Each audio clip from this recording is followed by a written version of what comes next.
வளர் மீடியா நேயர்களுக்கு வணக்கம். சமீபத்துல பாத்தீங்கன்னா விஜய் சித்து விளாக்ஸ்ல ஒரு கியூட்டான 3 காணொலிகளை பார்க்க நேர்ந்தது. அதுல அவர் இனியன் அப்படிங்கிற பேர் வச்ச ஒரு நாயை தத்தெடுத்து அதை கூட பாத்தீங்கன்னா விளாக்ஸ்லாம் பண்ணிட்டு இருக்காரு. அது நிறைய சேட்டைகள்லாம் பண்ணிட்டு இருந்தாங்க. பார்க்க ரொம்ப நல்லா இருந்தது. இருந்தாலும் அதுல சில விஷயங்களை பத்தி நம்ம பேசணும் அப்படின்னு தோணுச்சு. அது மட்டும் இல்லாம அரசாங்க அறிவிப்புல வளர்ப்பு பணிகள் குறிப்பா நாயை பத்தி நிறைய விஷயங்கள் இப்போ அறிவிப்புலாம் வெளியிட்டு இருக்காங்க. அதை குறித்தும் சில பின்னணி விஷயங்களுக்கு பாரி அவர்கிட்ட கேட்டு தெரிஞ்சுக்கலாம். வணக்கம். வணக்கம். நம்ம ரொம்ப நாளா பெட்ஸ் பத்தி பேசுறதுக்கு ஏதோ இருந்துச்சு. ஆனா இப்ப அந்த விஜய் சித்து விஷயத்தை பத்தி பேச முன்னாடி என்கிட்ட ஒரே ஒன்று கேட்கிறேன். என்னங்க இப்போ 360 டிகிரிஸ்ல நாய்கள் சுத்து போட்டு கடிக்கிற மாதிரி நம்மள கடிக்கிறாங்க ஒரு 2 நாளா. நீங்க என்ன சொல்லிட்டீங்க, அந்த நாய் ஒரு நாய் கடிச்சா இன்னொரு 10 நாய் மனுஷங்கிட்ட நல்லா இருக்கு அப்படின்னு சொல்லிட்டு அதுக்காக உங்க வீட்டுல எல்லா நாயும் வச்சு வாழ அப்படிங்கிறாங்க. உன்ன கடிச்சா தெரியும், உன் குழந்தைய கடிச்சா தெரியும்னு சொல்லிட்டு நம்ம என்ன மத்தவங்க குழந்தையெல்லாம் ஒரு நாய் கடிக்குமோ பார்த்து ரசிச்சுட்டு இருக்கோமா? எனக்கு ரொம்ப கஷ்டமா சோர்வா இருந்துச்சு அந்த போஸ்ட்லாம் பாக்குறப்போ. அவங்களுக்கு தான் இந்த பதிலே. நம்ம அங்கேயே நிறைய பேரை நான் பதில் சொல்லியிருந்தேன். சிலருடைய நோக்கம் வேற. ஏதாவது அங்க ஒரு சில பேருக்கு கட்டளை கொடுக்கப்பட்டிருக்கு. பாரிசாலன் இந்த நேரத்துல எப்படியாவது நம்ம கட்சியை திட்ட வைக்கணும் அப்படிங்கிற நோக்கத்துக்காக ஒரு சிலர் வேலை பாக்குறாங்க. அவங்க ஒரு சில ஐடி விங் தலைவர்கள்லாம் போய் கடிங்க, என்னங்க வெறும் நாய் போஸ்ட் தாங்க அவர் போட்டிருக்காரு அப்படின்னு, அதுலயும் போய் கடிங்க அப்படின்னு சொல்லி பேசி இதுதான் நடந்துகிட்டு இருக்கு. நமக்கு தெரியுது, சரி அதை ஒரு ஓரம் வைப்போம். அப்ப ஆனா அங்க கேள்வி கேட்ட கேள்விகள்லாம் இந்த தமிழ் சமூகத்துடைய அதுல இருக்க ஒரு சிலருடைய இந்த உளவியலை காட்டுது. இந்த உளவியலோட ரோட்ல போனா நாய் கடிக்காம என்ன கடிக்கும்? நாய் மேல இவ்வளவு வெறுப்பு வச்சுட்டு நீ நாயை பார்த்துட்டு போனீங்கன்னா நாய் கடிக்காம என்ன பண்ணுவோம்? இதுதான் விஷயம். உன்னை பார்த்தா நாய் கடிக்குது, என்ன பார்த்தா நாய் வாலாட்டுதுன்னா இதுக்கு பின்னாடி சைக்காலஜி இருக்குடா. நீ அதை வெறுக்கிற, நான் அதை நேசிக்கிறேன். நீ அதை நேசிச்சு பழகிப்பாரு, அது உன் மேல வெறுப்பை காட்டுதான்னு பார்ப்போம். சரி, இது நம்ம வருவோம், பதிலோட வருவோம். அதுக்கு முன்னாடி விஜய் சித்து அவர்களுக்கு ஒரு வாழ்த்துக்களை தெரிவித்துக் கொள்கிறோம். ஏன்னா ஒரு நாய்க்குட்டியை அவர் தத்தெடுத்திருக்கிறார். அவர் தத்தெடுத்தது ஒரு சிறந்த ஒரு விஷயம். ஏன்னா இங்க இந்த நாய் வாங்குறதுக்கும் தத்தெடுக்கிறதுக்கும் நிறைய வித்தியாசங்கள் இருக்கு. நாயை வாங்கணும்னு நீங்க முடிவு பண்ணீங்க அப்படின்னா ஒரு குறிப்பிட்ட தேவைக்கு நீங்க நாய் வாங்குறீங்க அப்படின்னா நீங்க வாங்கலாம். எடுத்துக்காட்டுக்கு, என்னுடைய குடும்பத்துக்கு பாதுகாப்புக்கு நாய் வேணும், எனக்கு த்ரெட் இருக்கு, யார் வேணாலும் என்ன மிரட்டுறாங்க, எங்க ஏதாவது பிரச்சனை இருக்கு, நாங்க கொஞ்சம் ஊருக்கு ஒதுக்குப்புறமான வீட்டுல இருக்கிறோம், அங்க யாராவது வந்தா நாய் ஒரு பாதுகாவலனா நிக்கணும், ஒரு வீட்டுக்குள்ள வராங்க உடைச்சிட்டு செவரேறி குதிச்சு உள்ள வராங்க, அவங்கள கண்டு நாய் பயந்து போயிடக்கூடாது, அது டக்குன்னு கடிச்சு அவங்கள இது பண்ணணும் அப்படிங்கிற மாதிரி தேவை இருப்பவர்கள் அதற்கு தகுந்த நாய் இனங்களை வாங்கலாம். அது உள்நாட்டு ரகங்களும் இருக்கு, வெளிநாட்டு ரகங்களும் இருக்கு. இல்ல எனக்கு ஒரு அன்பு செலுத்துறதுக்கு என் கூட ஒரு கம்பெனி இருக்கிறதுக்கு, நாங்க ஒரு அபார்ட்மெண்ட்ல வாழ்றோம், என் கூட அது வரணும், போகணும், நான் எனக்கு ஒரு தனிமை இல்லாம இருக்கிறதுக்கு, ஒரு வீட்டுல ஒரு செல்லமாக வளர்ப்பதற்கு, ஒரு குழந்தைகளோட அன்பை காட்டுவதற்கு, அதற்காக நாய் வாங்கணும்னா இந்த கேட்டகரியில நீங்க எந்த நாயும் வாங்கலாம். புரியுதுங்களா சொல்றது? அப்ப இந்த கேட்டகரியில டாய் பிரீட்ஸ்க்குலாம் போகாதீங்க. இதை நான் சொல்றேன். டாய் பிரீட்ஸ்னா நீங்க குட்டி குட்டி வகை நாய்கள், அதுக்கப்புறம் மொசுன்னு இருக்க நாய்கள், இந்த மாதிரி நாய்கள்லாம் வாங்குறதுக்கு பதிலா, ஏன்னா அதுகளுக்கு ஒண்ணு ஹெல்த்தும் ரொம்ப கம்மியா கிடக்கும். ஏன்னா அதுக்கு டாய் பிரீட்ஸுங்கிறனால அது டாய் பிரீட்னா பொம்மை மாதிரி இருக்க நாய்கள் பார்த்துப்பீங்க, குட்டி குட்டியா இப்படிலாம் இருக்கும். இதுகெல்லாம் இப்படி உருவம் இருக்க வேண்டும்ங்கிறக்காக, சிலர்களுக்கு மூஞ்சி இப்படி அமைங்கி இருக்கணும், சிலர்களுக்கு பாத்தீங்கன்னா அது இருக்கணுங்கிறக்காக இந்த நாய்களை மனிதன் பார்த்து பார்த்து இனப்பெருக்கம் செஞ்சான். அதுல என்ன ஆயிப்போச்சுன்னு பாத்தீங்கன்னா, இந்த நாய்கள் எல்லாமே உடல் ஆரோக்கியம் உள்ள நாய்களாக இருக்காது, வலுவான நாய்களாக இருக்காது, உடல் ஆரோக்கியமான நாய்களாக இருக்காது. இது எல்லாமே இந்த டாய் வெரைட்டின்னு சொல்லக்கூடியது, குட்டி குட்டியா அழகழகா கியூட்டா இருக்கிறது. அதுல நீங்க பீகிள் வரைக்குமே வந்துடலாம். பீகிள் வரைக்குமே இந்த உடல் ஆரோக்கியம்னா பெருசாலாம் நீங்க எதிர்பார்க்க முடியாது. அதுக்கெல்லாம் குட்டி குட்டியா இதா இருக்கும். இப்ப இங்க என்ன பிரச்சனை அப்படின்னா, ஒரு கம்பெனிக்கு இதெல்லாம் ஓகே. ஆனா எடுத்துக்காட்டுக்கு ஒரு குழந்தை இருக்கு உங்க வீட்டுல, அந்த குழந்தையோட அன்பா வளர்றதுக்கு ஒரு நாய்க்குட்டியை வாங்கி கொடுக்குறீங்க. அந்த நாய்க்கு டெய்லியும் வைத்தால அந்த நாய்க்கு உடம்பு சரியில்லாம போய் சீக்கிரம் அதோட ஆயுளும் முடிஞ்சு போகுதுன்னு வைங்க, அது அந்த குழந்தைக்கு பெரிய பாதிப்பு ஏற்படுத்துமா ஏற்படுத்தாதா? கண்டிப்பா. அப்ப லைஃப் ஸ்பேன் அதிகமா இருக்க நாய்கள் நமக்கு தேவை. அதிகமா டக்குன்னு காய்ச்சலோ டக்குன்னு வயித்தாலையோ வயிறு அப்செட்டோ வராத நாய்களாக இருக்கணும். இந்த கால் வளையிறது கை வளையிறதுங்கிற மாதிரி எல்லாம் இல்லாம நாய்களாக இருக்கணும். அப்ப இந்த மாதிரி நாய்கள் எது அப்படின்னு பாத்தீங்கன்னா, நம்ம நாட்டு வகை, நம்ம சாதாரணமாக வீட்டை விட்டு வெளியில வந்தா தெருவில் இருக்கக்கூடிய திருநாய்னு சொல்றோம்ல, அது பேரு இந்தியன் பரையா டாக்னு சொல்லலாம், இல்லைன்னா இன்டாக்னே சொல்லலாம். ஆனா அந்த வார்த்தை பயன்படுத்தக்கூடாது. அது வெள்ளக்காரன் இந்தியன் பரையா டாக்னு பேர் வச்சான். அது கான்ட்ரவர்ஷியலான டெர்மினாலஜி. ஏன்னா அவன் அப்படி வச்சான். ஏன்னா அவனை பொறுத்த வரைக்கும் இங்க இருந்த ஒரு தமிழ் சமூகத்தை நாடோடி கூட்டமாக கருதினான். அதனால அந்த நாடோடிகள் அப்படிங்கிறதுக்கே அவன் இங்கிலீஷ்ல அந்த வார்த்தையை பயன்படுத்தினான். ஒவ்வொரு ஊரா போயிட்டு வர நாய்களுக்கு அந்த பேரை தூக்கி வச்சான். நீங்க இங்கிலீஷ்ல வந்து பாத்தீங்கன்னா பறையா அப்படிங்கிறதுக்கு வந்து தேசாந்திரம் அலைபவர்கள் இல்ல ஒரு நிலையான வாழ்வியல் அற்றவர்களை இங்கிலீஷ் வார்த்தையாகவே பறையான்ங்கிறத பயன்படுத்துவாங்க. நீங்க கேள்விப்பட்டிருப்பீங்க. ஈஸியா பொலிட்டிக்கல் பறையான்னு சொல்லி இப்ப மலேசியால கூட ஒரு அரசியல்வாதி தெரியாம பேசி அது பெரிய அளவு தமிழ் சமூகத்துக்குள்ள இருந்து எதிர்ப்பு வந்துச்சு. அப்ப அந்த வார்த்தையை அவன் தப்பா உருவாக்கி வச்சிருக்கான். அதே போல நீங்க தக்குன்னு நம்ம சொல்றோம்.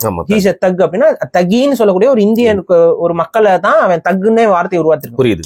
சோ இதெல்லாம் வந்து அந்த மாதிரி அவன் வார்த்தைகளை பயன்படுத்துறான். அது சமூக பெயர்கள், அதனால அதுகளை தவிர்த்தணும். பட் அந்த வகை நாய்களை வந்து இந்தியன் நேட்டிவ் டாக்னு சொல்லலாம், இல்ல ஸ்ட்ரீட் டாக், இந்தியன் ஸ்ட்ரீட் டாக்னு சொல்லலாம், இல்லைன்னா இந்தியன் மட்டுன்னு சொல்லலாம். இந்தியன் மட் அப்படின்னா ஒரு மற்றென்றால் ஒரு பாரம்பரியமான வழிகளை கொள்ளாத ஒரு நாயின்னு நம்ம எடுத்துக்கலாம். ஒரு ப்ராப்பர் லைனேஜ் இல்லாத நாய்களை மட் அப்படின்னு சொல்லுவாங்க. இதோட அப்பா அம்மா யாருன்னு தெரியலன்னா மட். ஸோ அது மாதிரி இந்தியன் மட் அப்படின்னு சொல்லலாம். ஸோ இதெல்லாம் தான் அதுகளுக்கு பேராக இருக்கலாம். நம்ம இண்டி டாக்னு நிறைய பேர் இன்னைக்கு சொல்றாங்க. ஸோ அது நம்ம திருநாய்கள். நம்ம தமிழ்ல திருநாயினே சொல்லணும். அது ஒன்றும் இழிவான இதெல்லாம் தெருவில் இருக்கு. ஆமா, அதெல்லாம் திருநாய். அது ஒன்றும் தப்பான இதெல்லாம் இல்லை. அப்ப இங்க இருக்கக்கூடிய இந்த திருநாய்கள் வந்து பாத்தீங்கன்னா அதிகமான இம்யூனிட்டி இருக்கும். ஏன்னா அவங்களோட சர்வைவல்ங்கிறதே ரொம்ப கஷ்டம்ங்கிறதுனால பல நோய்களை வந்து அதோடைய முன்னோர்கள் வாங்கி அதுல இருந்து பொழைச்சதுதான். எதை வேணாலும் தின்னு வாழக்கூடிய உடல்ல அதீத ஆரோக்கியம் இருக்கக்கூடிய நாய்களாகத்தான் நம்மளுடைய இந்திய திருநாய்கள் குட்டிகள் இருக்கும். அதனால பெரிய அளவு பாதிப்பு அந்த குட்டிகளுக்கு வராது. இந்த குட்டிகளோட லைஃப் ஸ்பேனும் வந்து பாத்தீங்கன்னா ஆவரேஜா நீங்க எடுத்துக்கிட்டீங்கன்னா 15 வயசை ரொம்ப ஆவரேஜா தாண்டும். 12 நினைச்சிட்டு இருந்தா 15 வரைக்குமே எல்லாம் இருக்கு. நான் சின்ன வயசுல ஒரு நாய் வந்து 20 வயசு வரைக்கும் நான் பாத்திருக்கேன். ஊர்ல இருந்த அது வயசாயிருச்சு, அதுக்கப்புறம் நடக்க முடியாம அப்படியே படுத்து இறந்துச்சு. ஆனா அதுக்கெல்லாம் ஒரு 20 வயசு இருக்கும், ரொம்ப வருஷமா இருந்தது. அப்ப அதுதான் இந்த வகை நாய்களுடைய லைஃப் ஸ்பேன் நல்லா இருக்கும், ஹெல்த் நல்லா இருக்கும். அதனால உங்க வீட்டுல ஒரு நபராகவே அதுகள் வாழ்வதற்கு கரெக்டா இருக்கும். குழந்தைகள்லாம் வளர்ற வரைக்கும் அந்த பக்குவமான நிலை வர வரைக்கும் அதுவும் உயிரோடு இருக்கும். ஸோ குழந்தைகளுக்கு ஒரு பெரிய டிராமாவும் கிரியேட் பண்ணி இழப்பை பார்த்து பயப்படுற மாதிரிலாம் பயப்பட தேவையில்லை. ஸோ ஆரோக்கியமா இருக்கும். நமக்கும் அதிகமான செலவு வைக்காது. இந்த மருத்துவ செலவு, அந்த செலவு, இந்த செலவுங்கிறதுலாம் நம்ம என்ன திங்கிறோமோ சாப்பிடலாம் இல்லை. அதெல்லாம் நான் சொல்லிடுறேன். அப்படி நம்ம பண்ணக்கூடாது. சிலர் தவறா அப்படி புரிஞ்சுக்கிறாங்க. நம்ம என்ன சாப்பிடுறோம் இல்ல பண்ணக்கூடாதுங்க. நாய் வேற, நம்ம வேற. நம்ம ஒரு ஆம்னிவோரஸ், அது ஒரு கார்னிவோரஸ். நம்ம சாப்பிட்றதே அதுக்கும் கொடுத்தீங்க அப்படின்னா அதுக்கு டயட் இல்லை. ஸோ அது நம்ம தனியா பேசுவோம். சரி. அப்ப இந்த வகை நாய்களை எடுத்து வளர்க்கணும், அதை வந்து தத்தெடுத்து வளர்க்கணுங்கிறது ஒரு சரியான விஷயம். இன்னொன்னு என்னன்னா, பல பேர் வீட்லயும் இப்ப நான்லாம் வந்து சின்ன வயசுல எல்லாம் வந்து பாத்தீங்கன்னா அப்பெல்லாம் வந்து சொந்த வீடு கிடையாது. நம்ம வாடகை வீட்டுல அந்த மாதிரிதான் வாழ்ந்தோம். அப்ப வாழ்ந்துகிட்டு இருக்கும்பொழுது நான்லாம் ரோட்ல போகும்போது இந்த மாதிரி குட்டிகளை பார்ப்பேன், வீட்டுல கேட்பேன். எல்லாருமே நம்ம பண்ணி ரோட்ல தான் பார்ப்பேன் குட்டிகளை. நான் எடுத்தியோ ஒழுங்கா அங்கேயே போய் ஆமா விட்டு நீ அங்க போய் அப்படி இந்த மாதிரி நிறைய நடக்கும். நமக்கு வந்து நான்லாம் எடுத்துட்டுலாம் வர மாட்டேன். நான் எடுத்துக்கவான்னு கேட்பேன். ஏன்னா அதெல்லாம் முடியாது, வேண்டாம், அதோட அம்மா இது பண்ணும், அது அம்மாவே இல்லையே அப்படின்னு சொல்லுவோம். இல்ல அம்மா எல்லாமே எப்படி குட்டி மட்டும் தனியா இருக்கும், அம்மா வந்து பாத்துக்கோ, நீ தூக்கிட்டு வந்தா அது ரொம்ப வருத்தப்படும் அப்படின்னு சொல்லி என்ன கன்வின்ஸ் பண்ணி ஒரு ஷேடாக்கி கடைசியில வந்துட்டு கூட்டிட்டு வந்துருவாங்க. அதே போல குட்டிகளை வந்து நான் எங்கேயாவது ஊருக்கு போகும்போது குட்டிகள் இருந்துச்சுன்னா நான் அதுக்கு உடனே சாப்பாடு போட்டு அதை நான் வளர்க்க ஆரம்பிச்சிடுவேன். கடைசியில அதை விட்டுட்டு தான் வரணும், அது அங்க இருக்கட்டும்னு சொல்லி தோட்டத்துக்கு கூட எடுத்து கொடுத்துருவாங்க.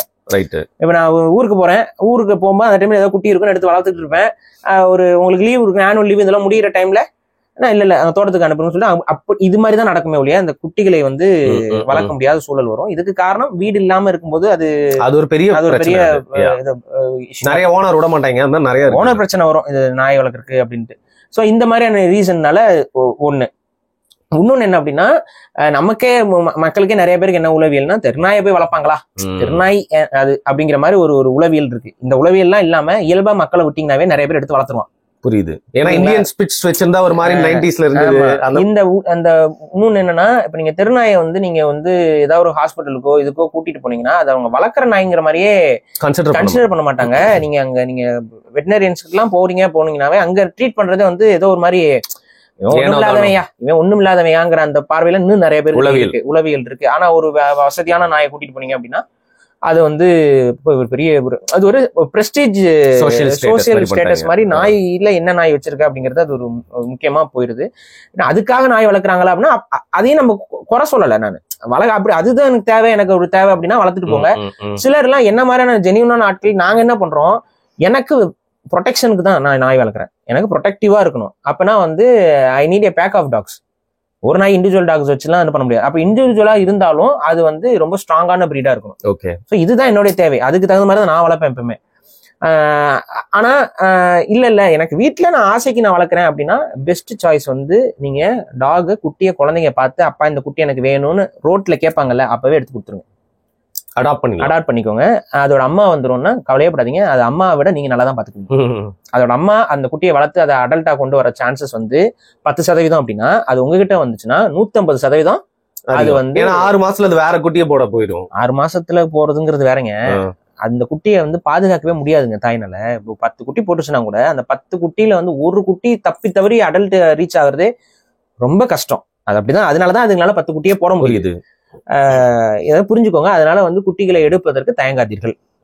சரி, இப்ப நம்ம விஜய் சித்து போல குட்டி வந்தது, அதனால அதோட அம்மா வந்து தேடணும்னு அங்கேயும் கூட அவங்க பேசுவாங்க. அம்மா வந்து தேடுனேன் அப்படின்னா அதெல்லாம் கவலை இல்லாம அவர் குட்டி எடுத்தார்ல, அது குட் டெசிஷன், கரெக்டான டெசிஷன். நமக்கு இது வந்துருச்சுடா, நமக்கு ஒரு நாய்க்குட்டி அப்படின்னு சொல்லிட்டு அக்செப்ட் பண்ணிட்டாப்ல. ஆனா இன்னொரு விஷயத்தையும் நீங்க புரிஞ்சுக்கணும். இந்த குட்டி நம்ம இப்படி ஃபார் எக்ஸாம்பிள் எடுக்கிறோம்ல, எடுத்தோடனே அடுத்து நம்ம பண்ற ஒரு மேஜர் மிஸ்டேக்கு, நமக்கு அதை எப்படி வளர்க்கணும்னு தெரியாது. நிறைய பேருக்கு தெரியாது. குட்டி நீங்க எடுத்துருவோம், எடுத்ததுக்கு அப்புறம் என்ன பண்ணணும்? ஏன்னா அந்த குட்டி வந்து தாய்ப்பால் குடித்து கொண்டு இருக்கக்கூடிய குட்டி. ஓகேவா? விஜய் சித்து எடுத்த குட்டி வந்து கொஞ்சம் வந்து அது வந்து பாத்தீங்கன்னா வீனிங் ஸ்டேஜை கடந்த குட்டி. ஆல்மோஸ்ட் வீனிங் ஸ்டேஜை கடந்துருச்சு. 2 monthsக்கு மேலதான் இருக்கும் அந்த குட்டி. ஸோ வீனிங் ஸ்டேஜை கடந்துருச்சு. அதனால வந்து சாலிட் ஃபுட்டையும் இதையும் எடுத்துக்கிற தன்மைக்கு வந்த குட்டி. ஸோ அதனால வந்து பெரிய மேஜர் மிஸ்டேக் கிடையாது. பட் நிறைய குட்டிகள் அப்படி இருக்காது. புரியுதுங்களா? 35 daysல எல்லாம் வந்து பாத்தீங்கன்னா குட்டிகள்லாம் இருக்கும். அதெல்லாம் வந்து அதோட வீட்டை விட்டு அதோட பொந்தை விட்டு வெளியில வர ஆரம்பிச்சிடும். ஆனா வந்து வீனிங்க முடிச்சிருக்காது. ஸோ வெளி ஃபுட்டை வந்து சாப்பிடாம பழகிருக்காது. அந்த மாதிரி குட்டிக்கு டக்குன்னு போய் நம்ம மாட்டுப்பாலை டீயை வைக்கிறது, பால் வைக்கிறது, அப்புறம் வேற ஏதாவது பிஸ்கெட் போடுறது. பிஸ்கெட்லாம் போடும்போது என்னன்னு சொல்லி வாயில சில நாய்கள் கடிக்காம போகலாம். பட் பெரும்பான்மையான குட்டிகள் வந்து பசியில இருக்கும்போது ஏதாவது ஒன்று லப்பலப்புன்னு கடிக்கும். பால் வைக்கும் போது அதுக்காக டக்குன்னு குடிச்சிடும். ஆனா மாட்டுப்பால் வைக்கக்கூடாது. பண்றது நாய்ப்பாலுக்கு நான் எங்க போவேன்? அதான் நாய்ப்பால் வைக்கலாம். நாய்ப்பாலுக்கு நம்ம எங்கேயும் போக முடியாது. அடுத்து வந்து வைக்கணும் அப்படின்னு பாத்தீங்கன்னா வந்து ஆட்டுப்பால் வைக்கலாம். சீரியஸா? ஆமா, ஆட்டுப்பால் வைக்கலாம். ஆட்டுப்பால் உங்களுக்கு கிடைக்குமா? கிடைக்காது. ஸோ ஆட்டோமேட்டிக்கா நீங்க பால் வைக்க கூடாது. நீங்க பால் வச்சீங்கன்னா என்ன ஆகும்னு பாத்தீங்கன்னா நம்மளோட இந்த பால் வந்து நாய்களுக்கு செரிக்காது. Lactose intolerance. So lactose intolerance இருக்கிற டாக் பப்பிக்கு நீங்க இந்த பாலை கொண்டு போய் ஊத்தும் போது அதோட வயிறு சிவியரா அஃபெக்ட் ஆக வாய்ப்பு இருக்கு. அலர்ஜிக்காக வாய்ப்பு இருக்கு. வயிறு கட்டிக்கிறதுக்கு வாய்ப்பு இருக்கு. அதோட பூப் வந்து போகாம லாக்காருக்கும் வாய்ப்பு இருக்கு. லூஸ் மோஷன் போறதுக்கும் வாய்ப்பு இருக்கு. இந்த மாதிரி நிறைய பிரச்சனைகள் இருக்கு. அதனால முடிஞ்ச வரை அப்படியே நீங்க பால் தான் இருக்கு, வேற எதுவுமே இல்ல, எனக்கு வேற ஆப்ஷனே இல்ல அப்படிங்கும்போது பால்ல தண்ணி கலந்து வைக்கணும். டைல்யூட் பண்ணிடணும். தண்ணி பாலை தான் வைக்கணும். நீங்க வந்து நம்ம அவரு ஓகே டீ கடையில தண்ணி பால் தான் இருக்கும், அதனால தைரியமா வச்சிருக்கலாம். ஸோ பட் இதுதான் இது. இன்னொன்னு, அந்த பப்பி இவர் கொண்டு வந்த பப்பிக்குமே பிரியாணி எல்லாம் கொடுக்க கூடாது. பிரியாணி அவர் கொடுத்துட்டாப்ல, அவர் தெரியல. அவர் வந்து பிரியாணி வித் லெக் பீஸை வேற போடுறாப்ப அந்த லெக் பீஸை வேற அது கடிச்சிக்கிட்டு இருக்குது. அது சாப்பிட்டுச்சா சாப்பிடலான வீடியோல இல்ல, ஒரு அன்பின் பேர்ல போட்டாப்ல. நிறைய பேர் பண்ற தப்பு, அது பண்ணக்கூடாது. இது எதுக்கு நான் சொல்றேன் அப்படின்னா, நாங்க இப்ப வந்து அந்த இனியனை வந்து பயன்படுத்திக் கொள்கிறோம். எதற்குன்னா, பல இனியன்கள் நம்ம வீட்டுல எடுப்போம், வளர்ப்போம். நிறைய பேர் அந்த டாக்ஸ் பப்பீஸ் எடுத்துட்டு வருவீங்க. மேஜரா பிரச்சனை என்ன தெரியுமா ஆகும்? குட்டி எடுத்துட்டு வருவாங்க, என்ன கொடுக்குறோன்னு தெரியாம இவங்களே கொண்டுருவாங்க. அந்த ஃபுட் என்ன கொடுக்கணும்னு தெரியாம கொண்டுருவாங்க. குட்டிக்கு வந்து வயித்தால போயிடும். வயித்தால போனோடனே டக்குனு இதுக்கு போய் செலவு பண்ணுமா? இப்ப ஆல்ரெடி வீட்டுல இருக்கவங்க என்ன சொல்லுவாங்க, அதை கொண்டு போய் விட்டுருன்னு அப்பவே சொன்னேன். இப்ப வந்தோன்னு வயித்தால போய்கிட்டு இருக்கு, இது வந்து வாமிட் எடுத்துக்கிட்டு இருக்கு, பாருங்க கை காலெல்லாம் நடுங்குது, என்ன ஆச்சு, பிரச்சனை ஆயிடுச்சு, என்னமோ மாதிரி பண்ணுது, சொங்கி விழுகுது, இந்த மாதிரி பிரச்சனை வந்துடும். அப்ப போய் தெருவில் விடுன்றுவாங்க. இதுதான் நடக்குது நிறைய பேர். அப்ப அது அம்மா கிட்ட அது சான்சஸ்ல சர்வைவ் ஆயிருக்குமோ ஆயிருக்காதோ, எடுத்து கொண்டு வந்து நம்ம கொண்டுறக்கூடாது. அப்ப நம்ம எடுக்கிறோம் அப்படிங்கிற முடிவு வருதுல, அதை வளர்க்க தெரியணும். அந்த வளர்க்க தெரியணும் அப்படிங்கிறது இன்னும் நினைக்கிறவங்களுக்கு தான் இந்த வீடியோ. சரி, ஓகே, புரியுதுங்களா? அதை நம்ம சொல்லிடுறோம். அப்ப நீங்க ஒரு பப்பியை பார்த்துட்டீங்க, அவர் எடுத்துட்டாப்ல, எடுத்தோடனே அவர் பால் கொடுக்குறாரு. ஆக்சுவலா அது கொடுக்க கூடாது. பாலுக்கு பதிலாக அப்புறம் என்னங்க கொடுக்கலாம் அப்படின்னு பாத்தீங்கன்னா, நீங்க பச்சைக்கறி கொடுக்கலாம். உடனே அது கொடுக்கலாம். பச்சைக்கறி கொடுக்கலாம். பச்சைக்கறியில எலும்பு சப்போஸ் இருக்குங்கிற பட்சத்துல அதை நீங்க நம்ம அந்த வீட்டுல எல்லாம் வந்து இஞ்சி பூண்டு எல்லாம் அடிக்கிறதுக்கு ஒரு கல் வச்சிருப்பாங்களா, அந்த மாதிரி கல்லுல போட்டு அடிச்சு மசிச்சு கொடுக்கலாம். அந்த எலும்புகளையே மசிச்சிடணும். சிக்கன் வந்து ஈஸியா அவங்களால எலும்புகளை மசிக்க முடியும். அந்த மாதிரி மசிச்சு கொடுத்தீங்கன்னா நாய்க்கு எந்த பிரச்சனையும் இல்லை. ரா சிக்கன் வித் இது இல்லைன்னா ரா சிக்கனுடைய இதை வந்து கீமா அந்த கொத்துக்கறின்னு சொல்லுவாங்கல்ல, அந்த மாதிரி கொத்துக்கறி போட்டு வாங்கிட்டு, எலும்பு இல்லாம வாங்கிட்டு, அதுல வந்து கால்சியம் சப்ளிமெண்ட்டை, அந்த பப்பிக்கான அளவு கால்சியம் சப்ளிமெண்ட்டை கலந்து கொடுக்கணும். புரியுது. இப்ப வெறும் கறி மட்டும் கொடுப்பேன், நான் கால்சியம் சப்ளிமெண்ட் தரமாட்டேன்னு நீங்க நினைச்சீங்க அப்படின்னா நாய்க்குட்டிக்கு பிரச்சனை வந்துடும். நீங்க எலும்போட கொடுக்கும்போது பிரச்சனை இல்லை, ஆனா எலும்பை வந்து கரெக்டா நாய்க்கு மசிச்சு கொடுக்கணும். அதுக்கான அறிவியல நான் சொல்லிடுறேன். அப்படி மசிச்சு உங்களால கொடுக்க முடியலங்கிற பட்சத்துல கால்சியம் சப்ளிமெண்ட்டை நீங்க ஒரு வெட்டினரி கடையில கிடைக்கலாம், இல்ல வந்து ப்ராப்பரா மனிதர்களுக்கு இருக்க கால்சியம் சப்ளிமெண்ட்ஸ் கூட மாத்திரையோட அளவை எந்த யூனிட்னு கரெக்டா பார்த்து அந்த பப்பியோட ஸ்டேஜுக்கு அதோட வெயிட்டுக்கு எவ்வளோ அப்படின்னு சொல்லி கணக்கு வந்து நெட்ல நீங்க தேடினீங்கன்னாவே கிடைக்கும். அந்த அளவுக்கு கரெக்டா அந்த மாத்திரையை கூட உடச்சு பவுடர் பண்ணி அந்த சிக்கனோட கலந்து கொடுக்கலாம். எதுவுமே பிரச்சனை ஆகாது நாய்க்கு. கால்சியம் இல்லாம நீங்க வெறும் கறியை மட்டும் கொடுத்தீங்க, எலும்பு இல்லாம வெறும் கறியை, எலும்பு மசிக்காமல் வெறும் கறியை கொடுத்தீங்க அப்படின்னா வயித்தால போயிடும். ரைட்டு. அது வந்து இந்த பொட்டாசியம் வெர்சஸ் கால்சியம் ரேஷியோன்னு ஒன்று இருக்கு இந்த டயட்ல. அது அங்கே இம்பேலன்ஸ் ஆச்சுன்னா நாய்க்கு வந்து செரிக்கும். அது என்ன ஆகும்னா லூஸ் மோஷனா போகும். அந்த பூப் வந்து சாலிட் ஆகாது. புரியுது. ஸோ லூஸ் மோஷன் ஆக ஆரம்பிக்கும், வயிறு அப்செட் ஆகிறதுக்கு வாய்ப்பு இருக்கு. ஒன்ஸ் லூஸ் மோஷன் ஆக ஆரம்பிச்சிருச்சு அப்படின்னா அதுல வந்து பாக்டீரியல் இன்ஃபெக்ஷன்லாம் வந்து வயிறு இதாயிரும். அப்ப பச்சைக்கறி கொடுக்கலாம், பச்சைக்கறி வித் எலும்பு. இதோட சயின்ஸ் என்ன அப்படின்னா, காடுகளில் ஊர்களில் இருக்கக்கூடிய நாய்க கறியை போய் சாப்பிடும். சாப்பிட்டுட்டு அந்த தாய் நாய் என்ன பண்ணும்னா வீனிங்னு சொல்லுவாங்க, இது பேரு. அந்த முதல்ல தாய்ப்பால் குடிச்சிட்டு இருக்கோம் நாய்க. தாய்ப்பால் இல்லாம அது சாலிடான உணவு எடுத்துக்கிறது அப்படிங்கிறது அந்த வீனிங் ஸ்டேஜ். அது வந்து கரெக்டா வந்து பாத்தீங்கன்னா 28 நாளைக்கு அப்புறம் அது நடக்கும். அந்த வீனிங் ஸ்டேஜ்ல தான் தாய் நாய் வந்து தன்னோட உணவை கொடுக்கும். ஆனா உணவை கொண்டு வந்து எடுத்து போடாது. மாறா என்ன பண்ணும்னா உணவை சாப்பிட்ரும். புரியுது. சாப்பிட்டு திரும்ப தன் வயிற்றுல இருந்து கக்கி கொடுக்கும். ரொம்ப ஈஸியா இருக்கும் அதுக்குன்னு. அப்ப இங்க வந்து என்னன்னா அதுல டைஜஸ்டிவ் ஜூஸ் இருக்கும். ஆனா அதை நம்மளால ஒண்ணுமே பண்ண முடியாது.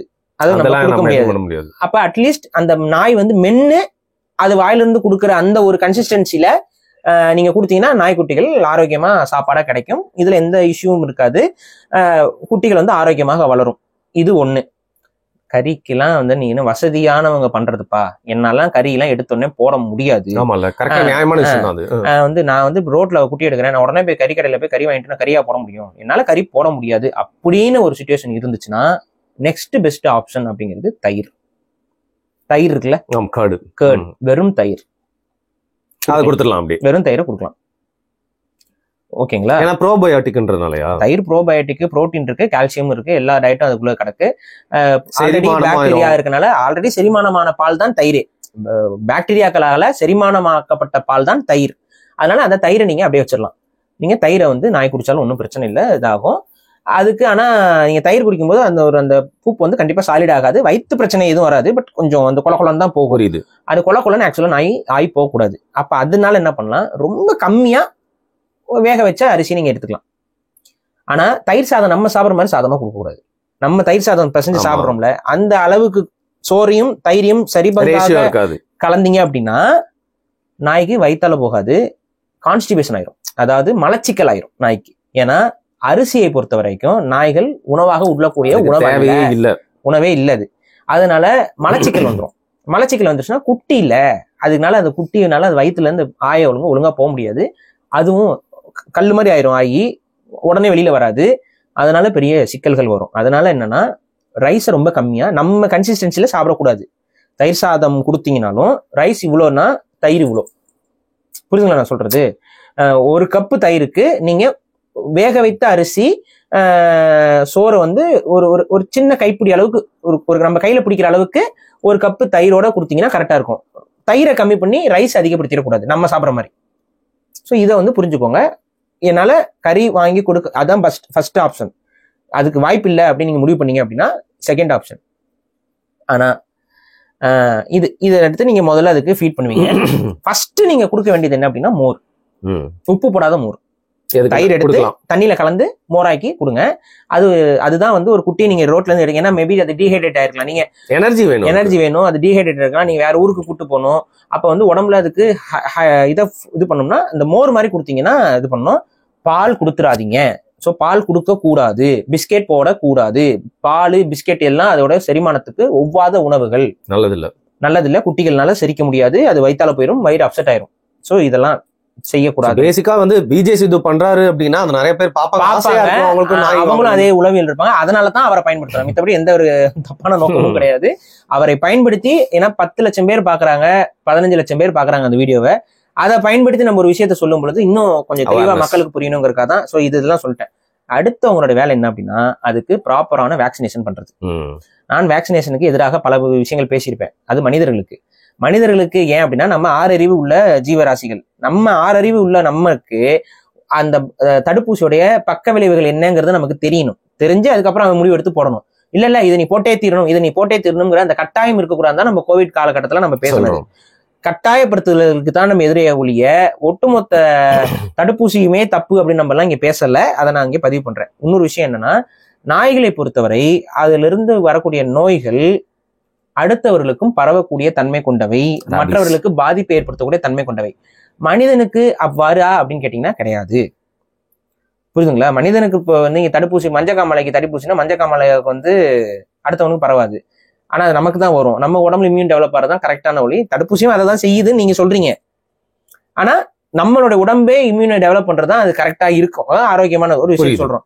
ஆனா நாய்களை பொறுத்த வரைக்கும் அது மற்றவர்களை பாதித்து விடக்கூடாதுங்கிறதுக்காக அந்த தடுப்பூசி இதை பண்றோம். அதுல மிக முக்கியமாக ரேபிஸ் தடுப்பூசி எல்லா அரசு கால்நடை மருத்துவர்களும் அதை உங்களுக்கு இலவசமாக போட்டுடுவார்கள். செலவு பண்ணணும், நீங்க காசே தேவை கிடையாது. நீங்க பிகினிங் வேக்சினேஷனா இருக்கக்கூடிய ரேபிஸ்க்கு அவங்க காசு இல்லாம பண்ணுவாங்க. ஆனா ரேபிஸை உடனே போட மாட்டாங்க. ஏன்னா ரேபிஸ்க்கு ஒரு பர்டிகுலர் வயசு வரணும், அதுக்கு தாங்க முடியாது. அந்த டோசேஜ் ரொம்ப ஹெவியா வயசு பாரி. அது எனக்கு தெரிஞ்சு ஒரு 2 monthsக்கு அப்புறம் தான் ஒரு ஷாட் அடிப்பாங்க. அதுக்கப்புறம் திரும்ப ஒரு 1 month கழிச்சு இன்னொரு 2 டைம் போடணும். எப்பவுமே வேக்சினேஷன் ஷெட்யூல்னா 2 ஊசி போடணும் ரேபிஸ்க்கு 2 monthsக்கு அப்புறம். அதே போல இந்த ரேபிஸ் எதுக்கு அப்படின்னு பாத்தீங்கன்னா, அது நாய்க்கும் பாதுகாப்பு, உங்களுக்கும் பாதுகாப்பு, உங்க குடும்பத்துக்கும் பாதுகாப்புக்காக அதை நீங்க கட்டாயம் போட்டே தான் தீரணும். மற்ற நாய்களுக்கும் எங்க பாத்தீங்கன்னா நாய்களுக்கு வேக்சினேட் பண்ணி தான் தீரணும் ரேபிஸ் வேக்சினேஷன். அதனாலதான் அரசாங்கம் அதை இலவசமா கொடுக்குது. சோ நீங்க 1 பைசா செலவு இல்லாம ரேபிஸ் வேக்சினேஷன் ஆயிடக்கூடாது மக்களுக்கு மத்தியில ரேபிஸ் அப்படின்றதுனால. ஆனா இது ஃபர்ஸ்ட் வேக்சினேஷன் கிடையாது. 6:1 சொல்லி ஒரு 6 வகையான நோய்களுக்கு ஒரு வேக்சினேஷன் போடுவாங்க. அதுதான் முதல் வேக்சினேஷன். இந்த முதல் வேக்சினேஷன் ஃப்ரீ கிடையாது.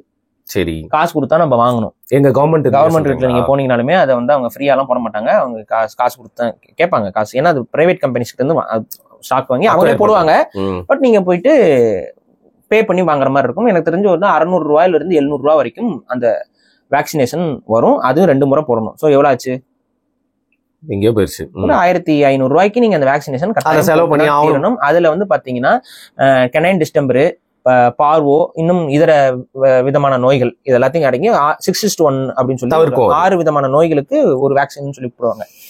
இது நீங்க போடாம விட்டா என்ன அப்படின்னு இப்ப நிறைய பேர் யோசிக்கலாம். போடாம விட்டா பார்வோங்கிற நோய் ரொம்ப கஷ்டம், கெனைன் டிஸ்டெம்பர்ங்கிற நோய் ரொம்ப ரொம்ப கஷ்டம். இந்த 2 நோய் வந்தாலும் நாயை காப்பாற்ற முடியாது. இந்த 2 நோய்கள் உங்களுக்கு பரவாது, ஆனா அதுக்கு நாய்க்கு பரவிடும். அதுவும் குறிப்பா பார்வோ கெனைன் டிஸ்டெம்பர் எல்லா ஏஜ் ஆன டாகுக்கும் வரும். அது என்னன்னு நான் சொல்லிடுறேன். முடிஞ்சா அந்த வீடியோஸ் எல்லாம் ஆட் பண்ணா நல்லா தான் இருக்கும். பட் எந்த அளவுக்கு அது கம்யூனிட்டி கைட்லைன்ஸ்க்குள்ள வரும்னு தெரியல. இல்ல வேணா தேடி பாத்துக்கிட்டோம். நீங்க நான் சொல்றதை நீங்க தேடி பாத்துக்கோங்க. கெனைன் பார்வோன்னு சொல்லுவாங்க. அதை நாய்களுக்கு மட்டுமே வரக்கூடியது, நாய்களுக்கு மட்டும்தான் வரும். மனிதர்களுக்கு அந்த பார்வோ நோய் பரவாது. ஸோ பார்வோ ஒரு நாய் ட்ரீட்மெண்ட்ல இருக்குன்னா அதை ஐயோ எனக்கு நோய் வந்துடும் நினைச்சு முட்டாள்தனம் பண்ணாதீங்க. அதனால அதுக்கு ஒரு பார்வை வந்துச்சுன்னா அதுக்கு ட்ரீட்மெண்ட்ல குணப்படுத்துறதுக்கும் வாய்ப்பு இருக்கு. அந்த ட்ரீட்மெண்ட்டுக்கு முயற்சி பண்ணாமே அதுக்கு பார்வை வந்துச்சு, அதனால எனக்கு நோய் வந்துருமா, குழந்தைக்கு நோய் வந்துருமோன்னு நினைச்சுக்கிட்டு போயிட்டு நாயை கொண்டு போய் ரோட்ல விட்டுறாதீங்க, அபேண்டன் பண்றாதீங்க. புரியுதுங்களா? நீங்க அபேண்டன் பண்ணீங்கன்னா உங்க நாய் மட்டும் சாகாது, எல்லா நாயும் தெருவில் அத்தனை நாயும் சாகும். பரவும். ஏன்னா பார்வை பரவக்கூடியது, நாய்களுக்கு மட்டும் பரவக்கூடியது, வேற எதுக்கும் மாட்டுக்கோ ஆட்டுக்கோ எல்லாம் பரவாது. சோ பயப்படாதீங்க. சரி. சோ பார்வை வந்துச்சுன்னா அதோடைய சிம்டம்ஸ் என்னதுன்னு சொல்றேன். நீங்க சாப்பிடுறதை நிப்பாட்டிடும். பார்வை வந்துச்சுன்னா என்ன நோய்? அது ஆக்சுவலா வைரஸ் ஒரு வைரல் நோய், ஒரு வைரல் இன்ஃபெக்ஷன். வயிற்றுல இருந்து அந்த வைரஸ் டெவலப் ஆகும். பார்வோங்கிறது ஒரு வைரஸ். இப்போ என்ன பிரச்சனைனா, இந்த நோய் வந்துருச்சு அப்படின்னா முதல்ல நாய் சாப்பிட்றதை நிப்பாட்டிடும். சாப்பிட்றதை நிப்பாட்டினதுக்கு அப்புறம் சாப்பிட்டதை வாமிட் எடுக்க ஆரம்பிக்கும். அறிகுறி எது சாப்பாடு வச்சாலும் போய் சாப்பிடாது. சிவியரான வயிற்றுல பெயின் வரும், அதனால அனத்த ஆரம்பிக்கும். இது இந்த அனத்துற ஸ்டேஜ்லாம் கடைசி ஸ்டேஜ், காப்பாற்ற முடியாத ஸ்டேஜுக்கு வந்ததுன்னா அனத்தம். அது முன்னாடி அப்படியே லெத்தார்ஜிக்கா படுத்து கிடக்கும்.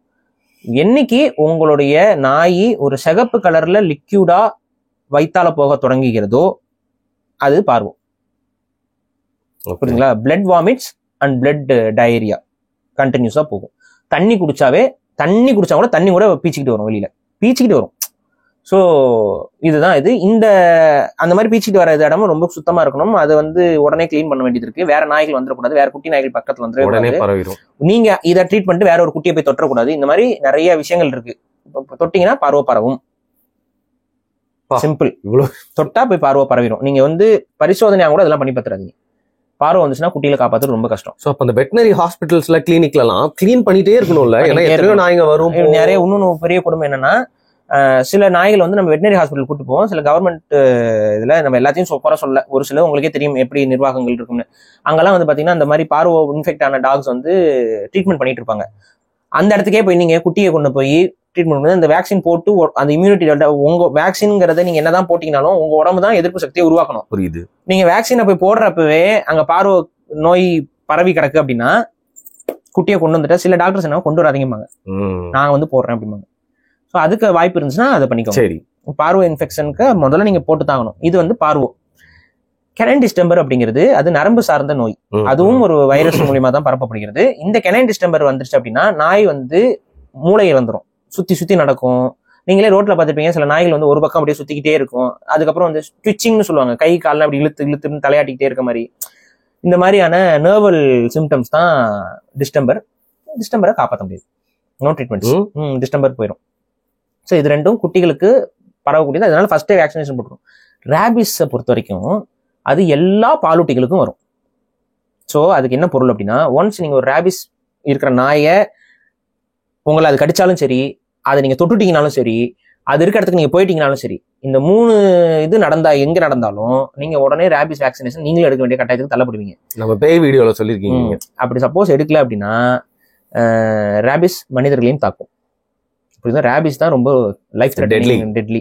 இன்னொன்னு, ஒன்ஸ் ரேபிஸ்க்கான சிம்டம்ஸ் உங்களுக்கு தோன்றி விட்டது என்றால் உங்களை காப்பாற்ற முடியாது. ஒருத்தரை ரேபிஸ் டயக்னாஸ் ஆயிடுச்சு அப்படின்னா அவரை காப்பாற்றவே முடியாது. அந்த ஸ்டேஜுக்கு போயிட்டா இன்னைக்கு வரைக்கும் ட்ரீட்மெண்ட்ல எனக்கு தெரிஞ்சு ஒரே ஒரு பெண்ணை மட்டும் அதுல அந்த ட்ரீட்மெண்ட்ல காப்பாத்திருக்காங்க. அதுக்கு வந்து அவங்கள கோமா ஸ்டேஜுக்கு கொண்டு போய் காப்பாத்தினாங்க. இன்டியூஸ்டு கோமான்னு சொல்லுவாங்க. அந்த மாதிரி இன்டியூஸ்டு கோமா கூட வெளிநாட்டுல டேமேஜ் ரொம்ப அதிகமா இருந்துச்சு. அவங்களுக்கு எல்லாம் பேச்சு மறந்துருச்சு, மூளை எல்லாம் குழம்பிடுச்சு, அவங்க கோஆர்டினேஷன் எல்லாம் போயிடும். அது ஒரு மாதிரி லைஃப் லாங் வந்து அதுக்கு வந்து பாதிப்பாயிரும் மனிதர்களுக்கு ரேபிஸ் வந்துச்சுன்னா காப்பாற்ற முடியாது. இன்றளவும் இந்தியாவில் ரேபிஸால் குழந்தைகளும் மனிதர்களும் இறந்து கொண்டுதான் இருக்கிறார்கள். எண்ணிக்கையில கம்மி, ஆனா இறப்பு என்பது நடந்து கொண்டுதான் இருக்கு. ஆனா இங்கதான் பாரு, நம்ம பல பேர் வந்து வன்மம் கொண்டே தான் சாக்குன்னு நிறைய பேர் நம்ம திட்டிட்டு இருக்கப்போ, சில பேர் ஜெனியூனா அந்த பயம் எனக்கு புரிஞ்சிருந்தது. ரேபிஸ்ன்ற விஷயம் சொல்றீங்களா, இப்ப நீங்க சொல்லும் போதே ரெண்டாவது வாட்டி நான் கேட்கிறேன், இருந்தாலும் ரேபிஸ் எவ்வளவு ஒரு கொடூரமான விஷயம் அப்படின்னு. அது மாதிரி வந்து நல்ல பேருக்கு பயம் இருக்கும்ல, அப்படி கூக்குரல் இடுறவங்க எல்லாம் ஒரு நியாயம். ஒரு விஷயம் புரிஞ்சுக்கோங்க, இங்க வெறி நாய் அப்படின்னு சொல்றது ரேபிஸ் வந்த நாய்களை தான் வெறி நாய்ன்னு சொல்லணும். ஆனா நீங்க கடிக்கிற எல்லா நாய்க்குமே ரேபிஸ் இருக்குன்னு சொல்றது முட்டாள்தனம். சரி, இன்னொன்னு என்னன்னா, ஒரு healthy dog can't be a rabies dog. Rabies வந்த நாய்க்கு மூளை கோளாறாயிரும். சரி, அது வந்து நடமாடாது, அது படுத்துதான் கிடக்கும். அதனால அது தண்ணி குடிக்காதுங்க. ரேபிஸ் வந்துச்சுன்னா உங்களுக்கு தெரியும்ல, நீரை கண்டு அஞ்சக்கூடிய தன்மை ஏற்படும். நம்மளுக்கே அந்த மாதிரி ஆயிரும் சொல்லுவாங்க. ஆமா, அது நோய் வந்தா எல்லாமே ஒண்ணுதான், மூளை குழம்பிடும், அதுக்கு டெலியூஷனலா இருக்கும். அப்ப அதனால ஒழுங்கா நடக்க முடியாது, ஒழுங்கா இது பண்ண முடியாது. ஸோ ஒரு மாதிரி மூளையில போய் உட்காந்துட்டு ஒரு ஃபியர் அதிகமா இருக்கும், பயம் அதிகமா இருக்கும். ஸோ இந்த அனிமலை நீங்க பாத்தீங்கன்னாவே தெரிஞ்சிடும் அது ரேபிஸ் வந்திருக்குன்ட்டு. இங்க அதிகமா ரேபிஸ்ல பாதிப்பு ஆகிறது யாருன்னு பாத்தீங்கன்னா, ரேபிஸை பற்றியான போதுமான புரிதல் அற்றவர்கள். அவ்வாறு மூளையில் ஒதுங்கி கிடக்கக்கூடிய நாய்களை போய் தொட்டு தூக்கி நான் ட்ரீட்மெண்ட் பண்ண போறேன், அது பண்ண போறேன், இது பண்ண போறேன்னு சொல்லிட்டு புரிதல் இல்லாம போய் செய்யறதுனால வரதுதான். பக்கத்துல போனீங்கன்னா கடிச்சிடும், அவ்வளவுதான் முடிஞ்சு. அதுக்கு கான்சியஸா நம்மளை பாதுகாத்துக் கொள்ள கடிக்கிறோம்னா அதுக்கு தெரியாது, அது பாட்டு முட்டாள் மாதிரி கடிக்கும், பைத்தியக்காரன் அணுகிற மாதிரி தான். கண்ட்ரோல் இருக்காது, அன்கண்ட்ரோல்டா கடிக்கும். அதுக்கு ஒரு தாட் ப்ராசஸ் இருக்காது, அது பாட்டு அங்கேயே தான் இருக்கும். நீங்க அதை உடனே கல் எடுத்து காமிச்சீங்கனாலும் அதுக்கு ஒன்றும் புரியாது. கிட்டத்தட்ட ஒரு ஜாம்பி மாதிரின்னு வச்சுக்கோங்களேன். ஜாம்பிக்கு ஏதாவது புரியுமா? ஜாம்பி இருக்கும் அப்படியே, நீங்க பக்கத்துல போனீங்கன்னா ஜாம்பி கடிக்கும். நீங்க இந்த ஜாம்பி நினைக்கிறீங்க? ஜாம்பிஸ் நிறைய பேர் இருக்காங்க, இணையதளத்திலேயே ஜாம்பிஸ் இருக்கதான் செய்யறாங்க. நான் ஜாம்பி பக்கத்துல நான் ஏன் போறேன்னு நினைச்சு சிரிச்சுக்கிட்டு. ஜாம்பிஸ் இருக்காங்க இல்லைங்க, அதான் சொல்றேன். சோ அந்த மாதிரிதான் இருக்கும். ஸோ நம்ம ஒன்றும் பண்ண முடியாதுல்ல. ஸோ அதுதான் ரேபிட் வந்த நாய்களுக்கு. இதுல குட்டி நாய்களுக்குலாம் சிலதுக்கு ரேபிஸ் வந்துடும், அது பார்த்தா தெரியும் டாக்டர்ஸ்க்கு. அதனால நீங்க ஒரு குட்டி நாய் ரொம்ப சோர்வா இருக்குன்னா மேபி ஒரு ரேபிஸ் வந்த நாயாக அது இருக்கலாம்ங்கிறனால அந்த ப்ராப்பரான இதோட அணுகணும். இன்னொரு ஒரு பெரிய விஷயம் என்ன தெரியுமா, ரேபிஸ் வந்து ஜாம்பி மாதிரி கிடையாது. அதையும் நான் சொல்லிடுறேன். இப்படி கட்டு சொன்னேன் அப்படியே உடனே நீங்களே மாற மாட்டீங்க.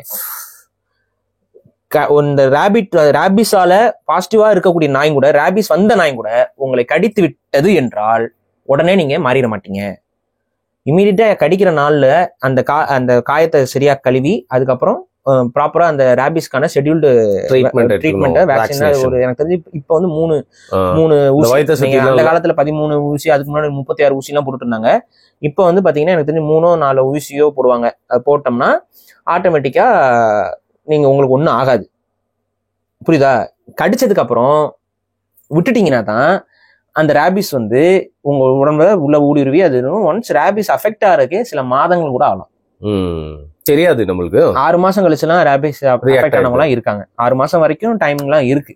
ஸோ அதனால வந்துட்டு என்னை வெறி நாய் கடித்து விட்டது ஐயோ நான் இறந்துருவேன் அப்படின்னு முட்டாள்தனமா நினைக்காதீங்க. புரியுது. இப்ப புரியுதா? இந்த ஃபியர் ஃபேக்டர் எங்க இருந்து வருதுன்னு தெரியுதா? உங்களுக்கு ப்ராப்பரான இன்ஃபர்மேஷன். அது நீ என்ன பண்றேன்னா 5 அறிவு நாய்க்கு ரேபிஸ் வந்துருச்சு அப்படிங்கிறதுனால நீ அது மேல கோபப்படுற. ஆனா நீ 6 அறிவு வச்சுக்கிட்டு ரேபிஸ்னா என்னன்னு கூட தெரியாம இன்னைக்கு வரைக்கும் வாழ்ந்துட்டு இருக்க. தவறான புரிதல்ல புரிஞ்சுக்கிட்டு கடிச்ச உடனே நம்ம ரேபிஸ் பறவை எல்லாம் கடிச்சு கொதறிடுற மாதிரி நீ பண்ணிட்டு இருக்க லூஸ் மாதிரி. ரேபிஸ் உடனே பரவாது. அப்படிலாம் பரவச்சுன்னா டாக்டர்ஸ் யாராவது ரேபிஸ் இருக்கிற நாய்களை வந்து தொடுவாங்களா, பக்கத்துல போவாங்களா? ஃபர்ஸ்ட் வெட்டினரியா எவனா படிப்பானா? யோசிங்க. அண்டா ரேபிஸ் அந்த நாயை கொண்டு வந்துட்டானா நம்மளால செத்துருவோமேன்னு ஆயிராது. தப்பி தவிர கடிச்சா கூட நம்ம செத்துற மாட்டோமா? இன்னொன்னு, ஒன்ஸ் நீங்க ரேபிஸ்க்கு இம்யூனா இருக்கீங்க அப்படின்னா உங்க நாய்க்கு ரேபிஸ் வராது, உங்களுக்கு ரேபிஸ் வராது. உங்க உடம்புல அந்த இம்யூனிட்டி இருக்குன்னா அது நமக்கு தெரியாது. யாருக்கு இருக்கு யாருக்கு இல்லைன்னா தெரியாது. அதனால இருக்கும்னு நினைக்க வேணாம். கடிச்சிருச்சுன்னா நம்ம போயிட்டு வேக்சின் பண்ணிக்க போறோம், அவ்வளவுதான். கடிக்காத பட்சத்துல நமக்கு ஒன்றும் பிரச்சனை இல்லை. சரி, அப்ப நான் என்ன பண்ணுவோம்? ஒரு நாய் கடிச்சா என்ன பண்ணணும் அப்படின்னா, ஒரு நாய் கடித்தது என்றால் அதுக்கு ரேபிஸ் இருக்கலாம், இல்லாமலும் இருக்கலாம். இருந்தாலும் நீங்க போயிட்டு ரேபிஸ்க்கான வேக்சினேஷன் பண்ணி தான் தீரணும். சப்போஸ் அந்த நாய் ரேபிஸோட கேரியரா இருக்கலாம்ல. இது கேட்ஸ்க்கும் பொருந்தும் இல்லையா? பூனைக்கும் பொருந்தும், எல்லா பாலூட்டிக்கும் பொருந்தும். எலி கடிச்சாலும் ரேபிஸ் வரும். நீ என்ன பண்ண போற? அடுத்து எலிகளை ஒழிப்போம், எலிகளை எல்லாம் கொல்லுவோம், அணில்களுக்கு ரேபிஸ் பரவும், அணில்களை எல்லாம் அழிப்போம். இப்பதான் வளர்ந்து வர்றாங்க அந்த அணில்களும் கடிபட்டால் பரவும். சோ எல்லா அணில்களுக்கும் பரவும், மனுஷனுக்கு பரவும். மனுஷன்லாம் கொண்டுலாமா? மாடுகளுக்கு பரவும், மாடுகளை கொண்டுலாமா? குதிரைகளுக்கு பரவும், குதிரைகளை கொண்டுலாமா? எதெல்லாம் பால் ஊற்றுற உயிரினமோ அத்தனைக்கு பறவைகளை தவிர்த்து அத்தனைக்கும் ரேபிஸ் பரவும். பறவைக்கு பறவை காய்ச்சல் நோய் பரவும், அது உனக்கும் பரவும். என்ன பண்ணலாம்? எல்லாத்தையும் கொண்டு நீ மட்டும் வாழ்றியா? அப்புறம் மனுஷன் வெட்டி சாப்பிட்டுக்கலாமா? இல்ல பாரு, இங்கதான் அந்த கொஸ்டின் வருது. நிறைய பேர் வந்து கேட்டிருந்தாங்க, நம்ம மேல எதிர்ப்பு தெரிவிக்கிறவங்களே. இப்ப மத்ததெல்லாம் லைஃப் ஸ்டாக் நம்மளுக்கு தேவை இருக்கு, அவங்கள வேற மாதிரி சிஸ்டமேட்டிக்கா அந்த எதுலாம் அஃபெக்ட் ஆயிருக்கோ அது மட்டும் கொள்ளலாம், மத்ததெல்லாம் எப்படி வந்து வாழ வைக்கணும்னு நம்ம பார்க்கணும். நான் ரொம்ப டிரெக்டாவே கேட்கிறேன், நம்ம சமூகத்துல இப்ப நாய் இல்லைன்னா, இன்னைக்கு மாடர்ன் சமூகத்துல இன்னைக்கு நாய் இல்லைன்னா என்ன பாரு? இப்ப தெருல நாயே இல்லைன்னா எல்லாத்தையும் நான் வந்து தப்பா நினைச்சுக்காதீங்க. நான் ருத்லஸா நான் தான் வந்து ஒரு தலைவரா இருக்கேன். முடிவெடுத்து எல்லா நாய்களும் நான் வந்து கூண்டா அழிச்சிட்டேன். சரிங்களா? உயிரை எடுத்துட்டேன் நான். தெருவுல வந்து நாயே இல்ல, நம்மளுக்கு என்ன பாதிப்பு இருக்கும் சொல்லுங்க? திருட வரது யாருக்கும் தெரியாது. ஊருக்கு எந்த விதமான செக்யூரிட்டியும் இருக்காது. நான் நேச்சுரலா சொல்றேன். நான் ஒரு எர்த்குவேக் வந்துச்சுன்னா உங்களுக்கு ஒரு மயிரும் தெரியாது. இவ்வளவுதான் விஷயம். நம்ம கூட வாழ்ந்த ஒரு உயிரினம் அது இல்லாமல் போனால் நான் கேட்கிறேன், மனுஷன் இருந்து என்ன பண்ண? மனுஷனை நீங்க என்ன ஆயிரப்போது? உலகம் நல்லா இருக்கும், உலகம் நல்லா இருக்கும், ஒன்னும் ஆயிராது. என்ன பண்ண? எல்லாரும் வாங்க தூக்க மாட்டுங்க, செத்துருங்க சொல்லிடலாமா? Ego system. ஹியூமன்ஸுக்கு நாய்கள் இல்லாம மனிதன் இல்லை. நான் அதனால திரும்ப திரும்ப சொல்றேன், உனக்கு மாடுகள் முதல்ல உனக்கு கூட வரல, உனக்கு ஆடுகள் உன் கூட முதல்ல வரல, பறவைகள் உன் கூட முதல்ல வரல, எதுவுமே உன் கூட வரல. உன்னை நம்பி கூட வந்தது நாய் மட்டும்தான். மனிதனை நம்பி தானாக வந்து இணைந்த the process of domestication start from dogs. ஆமா, மனிதன் வேறொரு உயிரினத்தை எதிரியாகவோ உணவாகவோ பார்க்காமல் தனது நண்பனாக பார்த்தான் என்றால், தனக்கு உதவியாக பார்த்தான் என்றால், தனக்கானவனாக பார்த்தால் என்றால் அது நாய்களே. அந்த நன்றி நாய்களுக்கு இன்னைக்கு வரைக்கும் இருக்கு. உனக்கு இருக்கா? மனிதன் நாய்களுக்கு நன்றி இருக்கா? இதுதான் நான் கேட்கிறேன். இல்லைங்க, எனக்கு இல்ல, மனுஷனுக்கு இல்ல. சரியா? நான் என்ன கேட்கிறேன், இன்னைக்கு பயோடைவர்சிட்டியில எந்த அளவுக்கு அது தேவைப்படுதுன்னு ஒரு பேசிக்கலா ஒரு விஷயம் நான் சொல்றேன். இப்ப நீங்க எல்லாம் வந்து என்ன சொல்றீங்க, ஒரு நாய்னால ஒரு குழந்தை வந்து இன்னைக்கு கடிபட்டுருச்சு, அது நம்ம துரதிருஷ்டவசமான ஒரு விஷயம் தான். அதுக்காக நம்ம வந்து எல்லாம் கோச்சுக்கிறோம். ஆனா ஒரு சில மாசங்களுக்கு முன்னாடி ஒரு பெண்ணை கற்பழிக்க சென்றவர்களை அதே தெருநாய்கள் கடித்து விரட்டியதே எவன்டா பேசுனீங்க? எவன் பாராட்டினீங்க? நடந்துச்சா இல்லையா? 2 months பிஃபோர் ஒரு பெண் இரவு நேரத்துல தனியா போறாங்க, அவங்கள கற்பழிக்கிறதுக்கு ரவுடிகள் வந்து சுத்தி வளைக்கிறாங்க. திருநாய்கள் அந்த பெண்ணை காப்பாற்றியது. ஏன் அந்த பொண்ணை காப்பாற்று திருநாய்கள்? ஏன்னா அந்த பொண்ணு அந்த போறபோதும் வரும்போதும் ஒரு பிஸ்கெட் பாக்கெட் எடுத்துட்டு போறப்புல, நீ என்ன பண்ண? போறப்போ வரப்போவோம் நாய் நாயின்னு அதுக்கிட்ட வெறுப்பை காட்டிட்டு நடக்கிறவன். கோவில் படத்துல வர வடிவேல் மாதிரி. போ, நீ என்ன பண்ண வர உதச்சிட்டு போயிட்டு இருந்தீங்கன்னா நாய் கடிக்க தான் செய்யும். நான் சொல்றேன், காலையில உனக்கு தெரியுமா கார்ல நீ கார்ல போற, ஏன்டா கார்லயே எனக்கு புரியல, எனக்கு பக்கத்துல இருக்க கடைக்கு கார்லயே தான் போவாங்களா? என்னையா பேசுறீங்க நீங்க? கார்ல போற உங்களுக்கு தெரியாது, நாங்கெல்லாம் நடந்து போறவங்க. நடந்து போறவங்க நாய் வளர்த்து நீ பார்த்தது இல்லையா? நாய்க்கு அன்பு செலுத்தி நீ பார்த்தது இல்லையா? இயல்நிலை மக்கள் தான் பயலாட்டம் பேசுறது, எதையாவது ஒண்ணு வன்மத்தை வச்சுக்கிட்டு மனசுல வச்சுக்கிட்டு. நான் கேக்குறேன், நீங்க ஒரு நாய் நீங்க ஒரு இடத்துக்கு போறீங்க, நீங்க எந்த இடத்துக்கு வேணா நானும் வந்து தயார் தான். கொடூரமான நாய்கள் நிறைஞ்ச ஏதாவது இடம் இருக்கா? வாங்க போவோம். நைட் ஆனா ஜஸ்ட் டேக் கேமரா, நாய் வரட்டும், ஒரு பிஸ்கெட் பாக்கெட் போதும், ஒரு பிஸ்கெட் பாக்கெட் போதும். ஒரு கான்பிடென்டான ஆளா இருந்தீங்கன்னா அது நாய் ஒண்ணுமே உங்களை பண்ணாது. நீ நாயை பார்த்து நீ பம்முவ, அது என்ன பண்ணும்? சென்ஸ் பண்ணிடும். இவ்வளவுதான் விஷயம். நாய் மீது வெறுப்பை காட்டுபவர்களையும் நாயை கண்டு பயப்படுபவர்களையும் நாய் அறிந்து கொள்கிறது. பட் கவர்மெண்ட் ஒரே இடத்துல நிறைய நாய் குமியறத கொஞ்சம் கண்ட்ரோல் பண்ணும்ல மாதிரி, அது ஒரு பிரச்சனை. நம்ம கடைசியா வருவோம், ஹவு டு கண்ட்ரோல், அது நம்ம வருவோம். பட் ஹேட்டர், நாய்கள் மீது வெறுப்பை உமிழ்வதும் நாய்களுக்கு உணவளிப்பவர்கள் மீது வெறுப்பை உமிழ்வதும் ஒரு முறையான இது இல்ல. நீ இன்னைக்கு சொல்ற வந்து பாரிசாலன் வந்து நாய்களுக்கு ஆதரவா பேசுற, அவரோட வீட்டுல நாய்களை கொண்டு போய் போடுன்னு சொல்லி ஒரு பைத்தியக்காரன் வந்து கமெண்ட் பண்றான். நான் ஒண்ணு கேக்குறேன், பைத்தியக்காரா, அந்த மாதிரி நாயை வளர்க்குறவங்க வீட்டுக்குள்ள போய் நாய்களை ஏன்டா ஜப்தி பண்ணியா இல்லையா? ஒரு லேடி 2 பேருக்கு நடந்திருக்குது. அவங்க வீட்டுல நாய் வச்சிட்டு இருக்காங்க, அவங்களோட பிரைவேட் ப்ராப்பர்ட்டில அவங்க நாய் வச்சு வளர்த்துட்டு இருக்காங்க. தெருநாய்களை அவங்க அடாப்ட் பண்ணி அவங்க வீட்டுல வச்சிருக்காங்க. நீ என்ன சொன்ன? ஒரு இடத்துல இவ்வளவு இருக்க கூடாது, ஒரு வீட்டுக்குள்ள இத்தனை நாய் எப்படி இருக்கலாம்னு கேட்ட. என்ன உன் பிரச்சனை? உன்னுடைய மைண்ட் செட் என்னன்னா, நாய்கள் மீது வெறுப்பை நீ சின்ன வயசுல இருந்து வளர்த்துக்கிட்ட. அதுக்கு காரணம் உங்க அப்பாவும் அம்மாவும் உனக்கு இயற்கையை பற்றியும் உயிர்களை பற்றியும் ஒரு மயிரும் சொல்லி கொடுக்கல. இல்ல சில பீப்புள் இருக்காங்க, நாயின்னு இல்லைங்க, அவங்களுக்கு இந்த மிருகங்கள் அதெல்லாம் அந்த அது என்ன உளவியல்னு எனக்கு புரியல. என்ன உளவியல்னா முட்டாள் உளவியல், இல்ல சைக்கோவா? அவங்க முட்டாள் உளவியல், எம்பத்தி இல்ல சுத்தமா. அவங்களாம் செல்ஃபிஷா தான் இருப்பாங்க. சின்ன வயசுல இருந்து இயற்கையை பற்றியே எந்த ஒரு புரிதலும் இல்லாமல் வளர்றது, இந்த கட்டிடங்களுக்குள்ள பாத்துக்கிட்டு கம்ப்யூட்டரை பாத்துக்கிட்டே வளர்றது. அவங்களுக்கு குழந்தைங்களையும் பிடிக்காது பாரு. அவங்களுக்கு அந்த மாதிரி இருக்கவங்களுக்கு யாருக்கிட்டுமே எம்பத்தி எல்லாம் காட்ட மாட்டாங்க. அவங்களோட லைஃபே வந்து பாத்தீங்கன்னா செல்ஃபிஷ், பணம் ஓரியன்டா இப்படிதான் போகும். அவங்கனால நீங்க நாளைக்கே ஒரு பிரச்சனை வந்துச்சுன்னா அதுக்குதான் முதல்ல சாகும். புரியுதா? அதுக்கெல்லாம் சர்வேவே ஆக முடியாது. புரியுதுங்களா நான் சொல்றது? நாளைக்கு ஏதாவது ஒரு பிரச்சனை வருது, அதான் சாகும். நீங்க பாலஸ்தீன்லாம் பாக்குறீங்களா? நல்ல பெரிய பெரிய கட்டணங்கள்லாம் இருந்துச்சு, இன்னைக்கு எல்லாம் குண்டு போட்டு எல்லாம் உடஞ்சு கிடக்குது. யார் மக்களோட சுத்திக்கிட்டு இருக்கிறது? பாத்தீங்களா இல்ல இந்த வீடியோஸ்லாம்? நாய் இருக்கா இல்லையா கூட? இந்த நாய் என்ன பண்ணுது? காப்பாத்துது. இப்ப நம்ம மூணார்ல ஒரு நாயை வந்து எல்லாம் பெருமைப்படுத்துறீங்க. அது நம்ம ஊர் நாட்டு நாய் தான்ப்பா. அவங்க வீட்டுல வளர்த்தவங்களை காண முடியாது. அது எத்தனை தேடல் தேடிட்டு இருந்துச்சு, அவங்களுக்கா தேடிட்டு இருந்துச்சா இல்லையா? சப்போஸ் அவங்க இருந்திருக்கிறாங்க, மண்ணுக்குள்ள புதஞ்சிருக்காங்க, அந்த நாய் என்ன பண்ணிருக்கோம்? காப்பாத்திக்கும், கூப்பிட்டுருக்கோம், குலைச்சு கூப்பிட்டுருக்கோம். எத்தனை காணொலிகள் உங்களுக்கு காட்ட முடியும் நாய்கள் வந்து குழந்தைகளை காப்பாத்தியது? நீ ஒரு நாய் வந்து குழந்தைய கடிச்சிருச்சுன்னு சொல்லிட்டு இருக்க. அதுக்கு பின்னாடி என்ன நடந்ததுன்னு நான் சொல்றேன். பல பேர் தங்களோட குழந்தைகளை ஒழுங்கா நாய்களோட பிஹேவ் பண்றதுக்கு அனுமதிக்கிறதே கிடையாது. உன் ஹேட்ர நீ உன் குழந்தைக்கும் கடத்தி விட்டுற.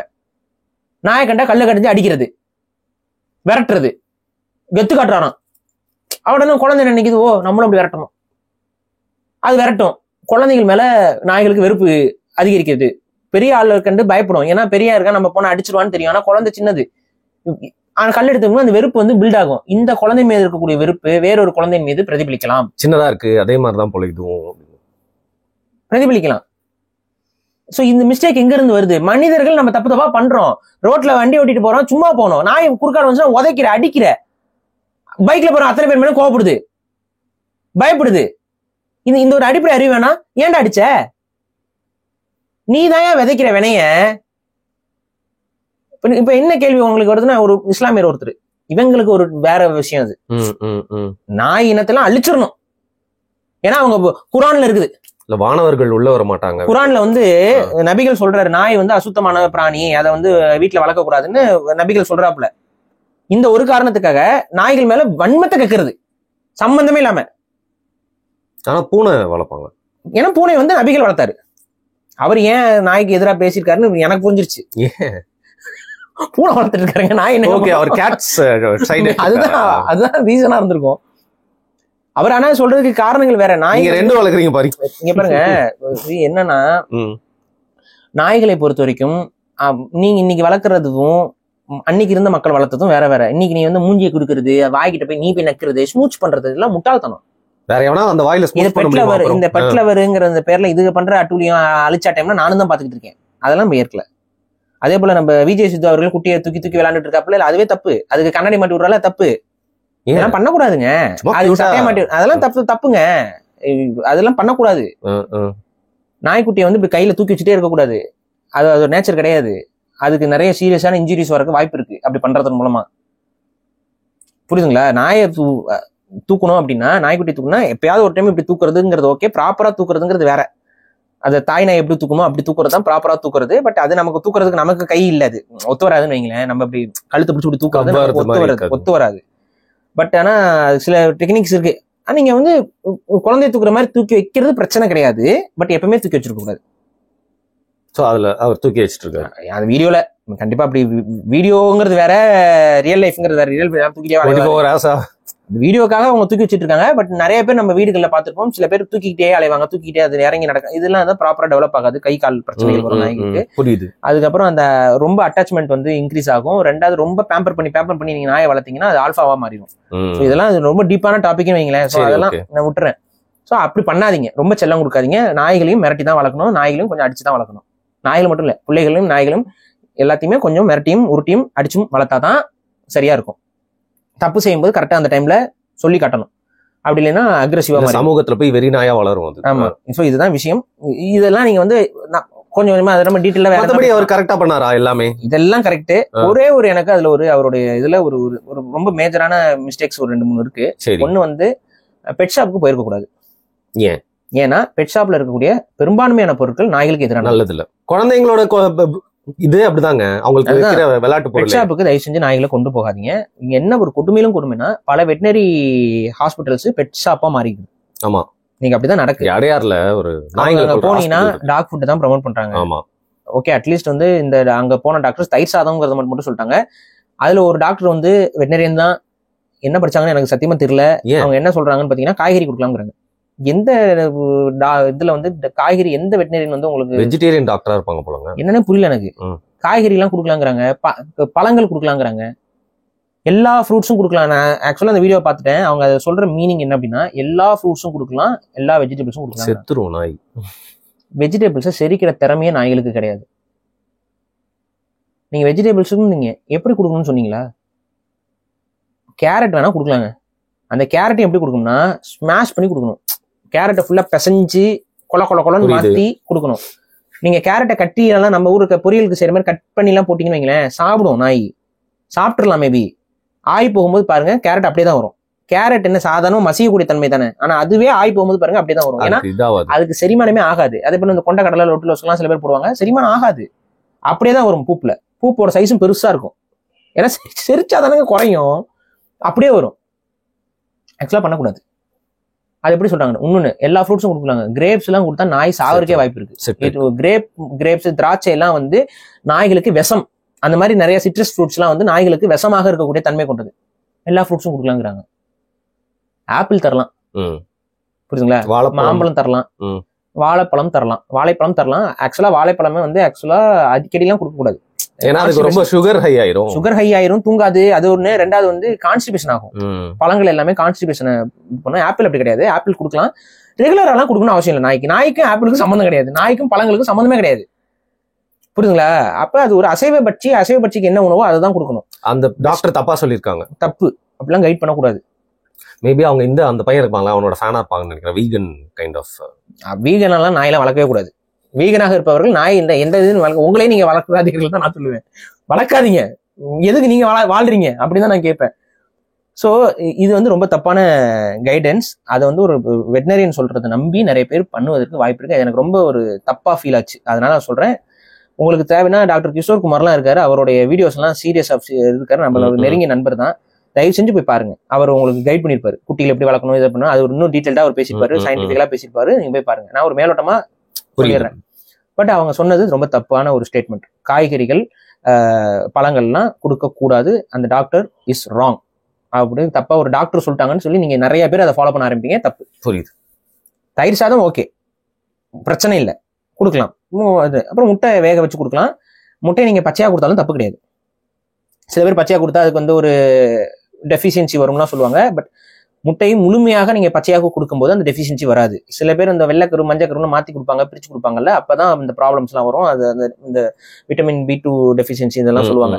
அதெல்லாம் ரொம்ப டீட்டெயிலா போவேனான்னு வைங்களேன். ஸோ இதுதான் விஷயம். முட்டையை நீங்க பச்சையா கொடுத்தாலும் சரி, இது பண்ணி கொடுத்தா முட்டை ஓட கொடுக்காதீங்க குட்டிகளுக்குலாம். அது இது பண்ண முட்டை ஓட கொடுக்கணும்னு நினைச்சீங்கன்னா முட்டை ஓடலாம் எடுத்து வச்சுக்கோங்க. டெய்லியும் உடைக்கிற முட்டைகளை வந்து கழுவுங்க. ஒரு கால்சியம் நேச்சுரல் கால்சியம் சப்ளிமெண்டா மாத்திக்கலாம். முட்டை ஓடுகளை நல்லா சுத்தமா கழுவிட்டு ஒரு மைக்ரோவேவ் ஓவன்ல போட்டு, இல்லைன்னா வெயில்ல காய வைக்கணும். வெயில்ல காய வச்சா காக்கா வந்து எல்லாத்தையும் பிடிச்சு போட்டு போயிடும். ஸோ பெஸ்ட் ஆப்ஷன் மைக்ரோவேவ் ஓவன்ல போட்டு நீங்க அதை ஒரு மாதிரி ஹீட் பண்ணிட்டீங்க அப்படின்னா ரொம்ப ரிஜிட் இது மாதிரி ஆயிரும். அப்புறம் நீங்க அதை பொடி பண்ணி பவுடர் ஆக்கி வச்சுக்கிட்டீங்கன்னா அந்த பவுடரை வந்து அதோட சாப்பாட்டுல கலந்து கொடுத்தீங்கன்னா தனியா நீங்க கால்சியம் சப்ளிமெண்ட் வாங்க வேண்டியது இல்லை. ஹோம் மேட் கால்சியம் சப்ளிமெண்டா நீங்க பயன்படுத்திக்கலாம். ஸோ அது ஒரு அட்வைஸ். ஸோ இந்த மாதிரி நிறைய விஷயங்கள் நீங்க நாய் வளர்ப்புல இருக்கு. இதுல அடிப்படை என்னன்னா, டாக்டரே வந்து அதை சொல்றது வந்து ஏத்துக்க முடியல. இன்னொன்னு, இந்த டாக்ஸுக்கு இந்த கண்ணாடி மாட்டுறது, இந்த ட்ரெஸ் மாட்டுறது, அதுக்கப்புறம் வந்து இந்த பொம்மைகள்ங்கிற பேர்ல இந்த கலர் பொம்மைகள் எல்லாம் வாங்கி கொடுக்கறது எல்லாமே தப்பு. ஒரு பொம்மை வேணா வாங்கி கொடுக்கலாம், ஒரு ரோப்புன்னு சொல்லி ஒன்று வச்சிருப்பாங்க, ஒரு அதுக்கு அது வேணா ஓகேங்க. அதுலயுமே இந்த கலர் கம்மியா இருக்கிற ஒரு இதா வாங்கி கொடுங்க. ஏன்னா அது எல்லாரும் சாயம் மாதிரி எல்லாம் வச்சா வாயெல்லாம் சாயமாகும், நாய்க்கு கெடுதல். ஸோ இது பண்ணுங்க. ஷாம்பு, சோப்பு, லொட்டு, லொசுக்கு எதுவுமே நாய்களுக்கு தேவை கிடையாது. நீங்க வந்து அங்க ஷாம்பு வாங்கணும்னு அவசியம் இல்லை. நிறைய டாக்டர் ஷாம்பு கொடுப்பாங்க, இந்த ஷாம்பு அதுவா இருக்கும், அந்த ஷாம்பு நல்லா இருக்கும்லாம் சொல்லுவாங்க. But any shampoo is not good for dogs. இல்ல பூச்சிலாம் வருது இல்ல, அதுக்கு நீங்க தான் ப்ராப்பரான டயட்டை ஒழுங்கா ஃபாலோ பண்ணீங்கன்னா எல்லாத்தையுமே நீங்க பண்ணலாம். நீங்க வந்து உடம்புல உண்ணி வராமல் இருப்பதற்கு அதுக்கு ப்ராப்பரான மெடிகேஷன்ஸ் இருக்கு, அதுக்கு ப்ராப்பரான கேரிங் இருக்கு. புரியுதுங்களா? நீங்க உண்ணிங்கிறது எப்ப வரும்னா, அது ஒரு அந்த வெளியில போயிட்டு இந்த மண்ணு தரையில எல்லாம் போயிட்டு மோஸ்டா சம்மர்ல வரும். சம்மர்ல அது வேற ஒரு உண்ணி இருக்க நாயோட கான்டாக்ட் மூலமா உண்ணி உடம்புல ஒட்டும். கண்ணுல பாத்தீங்கன்னா கையிலேயே புடுங்கி அதை கல்லுல நசுக்கி இல்ல எரிச்சிடணும், லைட்டர்ல போட்டு கண்ட்ரோல் பண்றதுக்குலாம் அதெல்லாம் ஒன்றும் செமையா இருக்குங்க. அது பண்றது பாக்க டீடைல்டா எல்லாம் போவேனா. நீங்க எரிச்சிட்டீங்கன்னா அதோட இனப்பெருக்கமும் குறையும். பட் ஆனா நீங்க வந்து கையில புடுங்கி நீங்க போட்டு நசுக்குனீங்கன்னா கூட அது நீங்க உடம்புல இருந்து எடுத்து ரிமூவ் பண்ணிட்டீங்கன்னாவே போதுமானது. அதுக்கு அடுத்து வந்து உண்ணி ஒட்டாம இருக்கிறதுக்கு சில மெடிகேஷன்ஸ் இருக்கு. அது ப்ராப்பரான குட்டிக்குன்னா அது ஒரு அளவு இருக்கும், மாத்திரை கிடையாது. அது உடம்புல தேய்க்கிற மாதிரி ஒரு இது மாதிரி இருக்கும், ஒட்டுற மாதிரி இருக்கும் ஸ்டிக்குன்ட்டு. அந்த மாதிரி ஸ்பாட்டான்னு சொல்லுவாங்க. அந்த மாதிரி இதை வாங்கி 6 மாசத்துக்கு ஒரு முறை நீங்க அதெல்லாம் ரெகுலரா பண்ணணும் கூட இல்ல. நீங்க ஒன்ஸ் நீங்க கரெக்டா உங்களுக்கு நாய் வளர்க்க தெரிஞ்சுன்னா உண்ணி உடம்புல ஏறாது நாய்க்கு. இல்லைன்னா அதுக்கு ஒரு நேச்சுரல் ரெமெடியும் ஒன்று இருக்கு. அது என்னன்னு பாத்தீங்கன்னா, நம்மளுடைய குப்பைமேனின்னு ஒரு குப்பைமேனி இலை, அதான் எனக்கு பொண்ணுக்கலாம் வைப்பேன். குப்பைமேனி இலைய வந்து கண்ணில் பாத்தீங்கன்னா அதை எடுத்து கொண்டு போய் நாயை வந்து கொஞ்சம் தேய்ச்சி விட்டுருங்க. கொஞ்சம் பச்சையா ஒரு நாளைக்கு பச்சை நாயா சுத்திக்கிட்டு இருக்கும், அது போதும். ஆனா அதுக்கு எதுவும் பிரச்சனைலாம் இல்லையா? அதெல்லாம் பிரச்சனை இல்லை. நீங்க குப்பைமேனி இலையை பவுடர் பண்ணி சித்த மருத்துவ கடையில கிடைக்கும், அதை வாங்கி அதோட சாப்பாட்டுல கொஞ்சம் கலந்து கொடுத்தீங்கன்னா அதுக்கு உண்மையே உடம்புல ஏறவே ஏறாது. ஆனா இப்ப ரெகுலரா அது கொடுத்துட்டு இருக்க வேணாம். ஏன்னா நீங்க எப்பயாவது ஒரு முறை இந்த மாதிரி குப்பைமேனியும், அதுக்கு ஒரு சொல்யூஷன் இருக்கு. வேப்பெண்ணெய், குப்பைமேனி, தேங்காய் எண்ணெயும் வேப்பெண்ணையும் 50-50% கான்சன்ட்ரேஷன்ல கலந்துக்கணும். அது கூட வந்து கஸ்தூரி மஞ்சளை அரைச்சி வச்சுக்கோங்க. பச்சை கற்பூரம்னு சொல்லுவாங்கல்ல, அந்த பச்சை கற்பூரம் ஒரு பீஸு, அதுக்கப்புறம் நான் சொன்ன குப்பைமேனி பவுடர், இது எல்லாத்தையும் மிக்ஸ் பண்ணி ஒரு சொல்யூஷன் எடுத்துக்கிட்டு அந்த சொல்யூஷனை வந்து ஒரு 6 மாசத்துக்கு ஒரு முறை நாயோட உடம்புல அப்ளை பண்ணிட்டு அப்படியே விட்டுருங்க. அது அப்படியே காஞ்சி பச்சையா இருக்கும். ஒரு 5 நாள் 6 நாள் அது உடம்புல இருந்து ஊந்துடும். அந்த ஒரு தோல் நோய், லொட்டு லொசுக்கு எதுவுமே வராது. ஸ்கின் வந்து கிளீனா இருக்கும். இன்னொன்னு, அதிகமா ஸ்கின் இஷ்யூஸ் வருவதற்கான அடிப்படை காரணமே நீங்க அதை குளிப்பாட்டுறது மூலமா. அதனாலதான் சில தெருநாய்கள்லாம் நீட்டா இருக்கும். ஆரோக்கியமான உணவு வந்துச்சுனாவே நாய்களுக்கு எந்த பிரச்சனையும் இல்லை. ஆரோக்கியமான உணவு இல்லாம அதிகமா கார்ப்ஸ் எடுத்துக்கிறது, இந்த மாதிரி இன்டேக்லயே வெளில இருக்கிற பிரச்சனை சரி பண்ணிடலாம். நீங்க ப்ராப்பர் ரா ஃபீட் டயட் கொடுத்தீங்க அப்படின்னா நாயோட ஸ்கின் வந்து அவ்வளவு அழகா இருக்கும். அதை வெறும் தண்ணியில வாரத்துக்கு ஒரு முறை குளிப்பாட்டினீங்க அப்படின்னா, வெறும் தண்ணியில வாரத்துக்கு ஒரு முறை குளிப்பாட்டினீங்க அப்படின்னா அதோட உடம்புல இருக்கக்கூடிய அந்த ஆயிலி லேயர் வந்து அப்படியே மெயின்டைன் ஆகும். அதுவே ஆன்டி ரிப்பலண்ட் ஃபார் டிக்ஸ், அந்த மாதிரி இந்த உடம்புக்கு மேல வரக்கூடிய உண்ணிகள் இதெல்லாத்துக்கும் எதிரானது. ஸோ அதனால இந்த உங்களுக்கு வரக்கூடிய இந்த காமனா வரக்கூடிய இந்த சொறி, இந்த மாதிரியான விஷயங்கள்லாம் வராது. ஸோ இதுதான் விஷயம். உப்பு போட்டு நீங்க சாப்பாடு கொடுத்தீங்கன்னா ஸ்கின் இஷ்யூஸ் வரும் நாய்களுக்கு. ஏன்னா உப்பை வெளியேற்ற தன்மை அதுக்கு இல்லை, அதனால உப்பு போடக்கூடாது. உப்பு சாப்பாட்டுல கலந்து. இதெல்லாம் வந்து ஒரு பேசிக்கான விஷயங்கள். மத்தபடி என்ன பண்ணாரு அவரு? கரெக்டா எல்லாமே மத்தபடியே ஒரு அன்பா இருக்காப்ல, நாயை வந்து அழகா இது பாத்துக்கிறாப்ல. ஒரு தெருவுல இருந்த நாயை அவர் எடுத்து அடாப்ட் பண்ணி வளர்க்க செலிபிரிட்டி ஆயிருச்சு. அதுக்கு ஒரு நல்ல ஒரு வாழ்க்கையை அவர் கொடுப்பாரு, அதுல எல்லாம் மாற்றுறது இல்லை. அவருக்கு மேபி இதுல தெரியாத ஏதாவது 1-2 சொல்லியிருக்கலாம். அடுத்தவங்களும் அவரோட கான்டாக்ட்ல இருக்கவங்க சொல்லியிருக்கலாம். ஸோ இதை தெரிந்து கொண்டு ஒரு நாய்க்குட்டியை வளர்க்கலாம். இன்னொன்னு என்னன்னா, நாய்க்குட்டி எந்த நாயா இருந்தாலும் டைல்ஸ்ல கால் இதாகும். அதை வந்து வேற வழியால இன்னைக்கு இருக்க எல்லா அபார்ட்மெண்ட்லயும் டைல்ஸ், வெளியில வந்தாலும் அங்கேயும் டைல் தான். இந்த பார்க்கிங் டைல்னு சொல்லுவாங்கல்ல, இந்த கார்ல, அதுவும் டைல் தான். எல்லாமே நாய்களுக்கு ஒத்துக்காது. நாய்களுக்கு வந்து மண்ணு தரை தான் சரியான தரை. மண்ணு தரை நமக்கு இன்னைக்கு நம்ம புலங்குற இடங்கள்ல ரொம்ப குறைஞ்சிருச்சு. அதை இது பண்றதுக்கு என்ன பண்ணலாம் அப்படின்னா, ஒரே ஆப்ஷன் கவ் மேட்டுன்னு சொல்லி நீங்க ஆமா பாத்திருக்கேன். கவ் மேட் நம்ம கொம்பாக்கெல்லாம் போட்டு வச்சிருப்போம். நீங்க அந்த கவ் மேட்டை வந்து வாங்கிக்கலாம். அது வந்து ஆனா விலை கொஞ்சம் அதிகமா தான் இருக்கும். வந்து கிட்டத்தட்ட வந்து ஒரு 3000 ரூபா வரும்னு நினைக்கிறேன். அந்த ஒரு ரப்பர் ஷீட், பெரிய ரப்பர் ஷீட் இருக்கும். அது ஆனா ஒன்ஸ் தான், நீங்க அது எத்தனை வருஷத்துக்கு வேணாலும் பயன்படுத்தலாம், ஒண்ணுமே ஆகாது, அப்படியேதான் கிடக்கும். அந்த ரப்பர் மேட்டை வாங்கி நீங்க வந்து நாயை நீங்க வைக்கிற இடம் இருக்குல்ல, ஏதாவது கூண்டு செஞ்சு அந்த உள்ள வைப்பீங்களா, அது தங்குற இடம்னு ஒன்று இருக்கும்ல, அந்த இடத்துல போட்டு விட்டுருங்க. அது ஏன்னா அதிக நேரம் அது அங்கதான் ஸ்பெண்ட் பண்ண போகுது. நீங்க வாக்கிங் எடுக்கும் போதும் வெளியில கூட்டிட்டு போகும்போதும் அது ஒன்றும் பிரச்சனை இல்லை. பட் தூங்க எந்திரிக்க சாப்பிடுங்கிற ஒரு இடம் வச்சிருப்பீங்களே, அந்த இடத்துல அந்த ரப்பர் மேட்டை போட்டு பண்ணிக்கோங்க. அதுல எனக்கு அதெல்லாம் இல்லைன்னா மண்ணு தரை போதும். சாதாரண மண்ணு தரை இருக்குல்ல, அதுவே போதும். மண்ணு தரை இல்லாதவங்களுக்கு தான் ரப்பர் மேட்டு. எல்லாரும் ரப்பர் மேட் போடணும்னு அவசியம் இல்லை. புரியுது. இந்த நம்ம தெருநாய்களோட வெயிட் எல்லாம் கம்மி தான். அதனால அதுக்கு வேற இந்த உடம்புல அந்த மார்க்ஸ் எல்லாம் ஒன்றும் பெருசாலாம் வராது. ரொம்ப வெயிட்டான நாய் ஏதாவது இருந்துச்சுன்னா அதுகளுக்கு வந்து கைத்து கட்டல் வாங்கி போட்டீங்கன்னா அதுல ஏறி படுத்துக்கும், உடம்புல மார்க்ஸ் வராது, அவ்வளவுதான். ஸோ இதுக்கு வந்து பிரச்சனை கிடையாது. இதுக்கு வந்து நீங்க நார்மலா தரையில படுத்தாலுமே ஒன்றும் ஆகாது. ஏன்னா வெயிட் கம்மி தானே டாக்ஸ், நம்ம இந்தியன் டாக்ஸ். ஸோ பிரச்சனை இல்லாம இருக்கும். அதுக்கப்புறம் இன்னொன்னு, நிறைய டாக்டர்ஸ் வந்து நம்மள மூளையை கழுவுறதுக்கு என்ன பண்ணுவாங்கன்னு பாத்தீங்கன்னா வந்து குடும்ப கட்டுப்பாடு பண்ணுங்கள். குடும்ப கட்டுப்பாடு பண்ணுறது 2-3 நன்மைகள் இருக்கு. ஒரு நன்மை என்னன்னு பாத்தீங்கன்னா, நாய் வந்து செக்ஷுவல் டிசைர் இருக்காது. ஸோ அந்த ஹீட் அது இல்லானாலாம் இல்லைங்க. நாய்களுக்கு சீசன் வர்றது 6 மாசத்துக்கு, வருஷத்துல ஒரு முறை தான் சீசன் வருது. 6 மாசத்துக்கு ஒரு முறை தான் அது வரும். இந்த 6 மாசத்துக்கு ஒரு முறை வர இந்த ஹீட் ப்ராசஸ் அப்பதான் ஃபீமேல் டாகோட கான்டாக்ட்ஸ் ஸ்மெல் வந்துச்சுன்னா தான் மேல் டாக்ஸ் வந்து கொஞ்சம் அந்த மாதிரி பிஹேவ் பண்ணும், வீட்டை விட்டு போய் ஏதாவது மேட் பண்ணலாம்னு நினைக்கும். அதுக்கு இருக்கக்கூடிய ஒரு இயற்கை இது. அதை வந்து கட்டுப்படுத்துறதுக்கு சிலர் வந்து அதோடைய விதைப்பைகளை நீக்குவார்கள். ஆனால் விதைப்பைகளை மிக குட்டி காலகட்டத்திலே நீக்கிட்டீங்கன்னா நாய்க்கு ப்ராப்பரான டெவலப்மெண்ட் நடக்காது, அதுக்கான ப்ராப்பரான விஷயங்கள் நடக்காது. அது நீக்க வேண்டிய அவசியமும் கிடையாது. அது வந்து ஒரு உயிருடைய விதைப்பையை நீக்கணுங்கிறது அறிவியல் கிடையாது. அதை நீங்க கண்ட்ரோல் பண்ணிக்கலாம். இனப்பெருக்கம் செய்ய விருப்பம் இல்லைன்னா அதை கண்ட்ரோல் பண்ணிக்கலாம், ஒன்றும் பிரச்சனை இல்லை. உங்களை மீறி நாய் தப்பிச்செல்லாம் போயிடாது, புரியுதுங்களா? அந்த மாதிரிலாம் வெறி கொண்ட மாதிரிலாம் இருக்காது. அப்படியே போனாலும் திரும்ப மேட்டிங் ஆயிட்டு வந்துடும். ஸோ இதுதான் விஷயம். அதுக்காக சில பேர் அதோடைய அந்த விதைப்பையை நான் நீக்கிறேன் அதுன்னு, சிலர் என்னன்னா அது ரொம்ப காமாயிரும். ஆமா, காமாயிரும், அதுல மாற்று கருத்து இல்ல. ரொம்ப எப்ப பார்த்தாலும் சோர்வா கிடக்கும், சாப்பிடும், தூங்கும், நல்ல ஒபீஸ் ஆயிரும், குண்டா கிடக்கும், வேற எந்த ஒரு உணர்வும் இருக்காது, அதுக்கு ஒரு வீரியம்லாம் குறைஞ்சு போயிடும். ஸோ அது காவலுக்கு பயன்படாது, ஒழுங்கா பயன்படாது. மித்த ஒரு டெஸ்டாஸ்டரோன் உள்ள உடம்புல இருக்கிற நாயோடைய அந்த வீரியமும் டெஸ்டாஸ்டரோன் உடம்புல இல்லாத நாயோட வீரியமும் பார்த்தாவே உங்களுக்கு தெரிஞ்சிடும். புரியுது. ஸோ எனக்கு வந்து இப்படி பொம்மை மாதிரி ஒரு உயிரினம் வேணும் அப்படிங்கிறதுக்கு வேணா அது பயன்படலாம். ஆனா ஒரு ஒரு குழந்தைய இப்போ ஃபார் எக்ஸாம்பிள் இனியன் வளர்க்குறாப்புல, அவருக்கு இனியால்னு ஒரு பெண் குழந்தை இருக்கு. இனியாளுக்கு ஒரு பாதுகாப்பா இனியன் இருக்கணும் அப்படின்னா அதுக்கு விதைகள்லாம் இருக்கணும். அப்பதான் அந்த பாதுகாப்பு தன்மை என்பது நாய்களுக்கு தானாவே டெவலப் ஆகும். ஆனா ஒன்ஸ் இன்னொன்னு புரிஞ்சுக்கோங்க, நாய்கள் குழந்தைய கடிக்குதுன்னு எத்தனையோ வீடியோஸ் நாங்கெல்லாம் பார்த்திருக்கேன், வெளிநாடுகள் சரி நம்ம ஊர்லயும் சரி. நாய்களோட உங்க குழந்தைகளை வளர்த்து பாருங்க, நாய்களோட உங்க குழந்தைய வளர்த்து பாருங்க. உங்க குழந்தை பக்கத்துல எவனுமே வர முடியாது, ப்ரொடெக்டர். உங்க குழந்தை பக்கத்துல நாய் வர முடியாது, பூனையும் வர முடியாது, பாம்பும் வர முடியாது, ஒன்னும் வர முடியாது. உங்க குழந்தைக்கு ஒரு ஆபத்து வருதுன்னா முன்ன போய் பாஞ்சு உயிரை கூட கொடுத்து சாகுங்க ஒழிய உங்க குழந்தைய அது ஒண்ணும் இது பண்ணாது. சிலர் என்ன பண்றீங்க அப்படின்னா, நாயை வளர்க்கவே தெரியாம வாங்கி வச்சுக்கிட்டு அதுகிட்ட குழந்தைய காட்டியே இருக்க மாட்டாங்க. பிரசவ காலத்துல அங்க வைஃப் வந்து வேற இடத்துல அனுப்பியிருப்பாங்க, பழக விட்டுருக்க மாட்டாங்க. இந்த மாதிரி பழகாம இருந்துட்டு நாய் டைரக்டா குழந்தைய கொண்டு வந்து நாய்கிட்ட காட்டுவாங்க. அதையும் காட்டிட்டு அப்படியே விட்டுட்டு போயிருது. குழந்தையும் நாயும் அது ப்ராப்பரா அது சோசியலைஸ் ஆயிருக்கா இல்லையான்னு நமக்கு தெரியாது. ஆக்சுவலா என்னதான் சோசியலைஸே ஆயிருந்தாலுமே நீங்க நாயை நம்பி குழந்தையெல்லாம் இப்படி விட்டுட்டு போக கூடாது. நீங்க இருக்கணும் எப்பவுமே கூட. ஏன்னா நாய் தெரியாம கூட தட்டி விட்டுலாம்ல குழந்தைய, விளையாடும் போது கூட கீறிடலாம், விளையாட்டுக்கு அடி கீழே வந்து குழந்தை அடிக்கடி மண்டையில அடிபடலாம், நிறைய விஷயங்கள் இருக்கு. அதனால நான் நாயை நம்பி நான் குழந்தைய விட்டேன்னா நீ தான் முட்டாள். சிலர் என்ன பண்றாங்கன்னா, குழந்தை பிறந்த உடனே நாயை கண்டுக்க மாட்டாங்க. அப்ப என்ன ஆகும்னா பொறாமை, அதுவும் ஒரு பொறாமை விஷயத்துல சில டாக்ஸ் வந்து தவறுகள் நடந்திருக்குது உலகத்துல. ஆனா அதெல்லாம் ரொம்ப ரொம்ப ரொம்ப ரேர் கேசஸ், ரொம்ப ரேர் கேசஸ்ல தான் அந்த மாதிரிலாம் நடந்திருக்கு. அதெல்லாம் வச்சுக்கிட்டு நம்ம வந்து எல்லா நாயும் ஜட்ஜ் பண்ண முடியாது. சிம்பிளுங்க. நீங்க ஒரு விஷயம் சொல்றீங்க, எங்கேயோ நாய் கடிக்குதுங்கிறதுக்காக அப்பாவி நாய்களை கொலை செய்யறது முட்டாள்தனம். இதைத்தான் நாங்க அது பதிவா போட்டுருந்தேன். நீ அப்படிதான் பண்ணணும்னு நீ சொல்ற. நான் என்ன கேக்குறேன்னா, இதுக்கு ஓகேன்னா எல்லா ஆம்பளையும் சாகணும்ல. ரேப்லாம் பண்றாங்க, ரோட்ல போனா ரேப் பண்றாங்க, நாயை கூட ரேப் பண்ணிருக்காங்க. நாய் பெண்களுக்கு சேஃப்டி இல்லைங்கிறதுலாம் ஒரு பக்கம்ங்க. பெண் நாய்களுக்கே சேஃப்டி கிடையாது, ஊஸ்னிக்காகவே சேஃப்டி இல்ல. நீங்க என்ன பண்ணலாம், எல்லா ஆண்களும் செத்துடலாமா?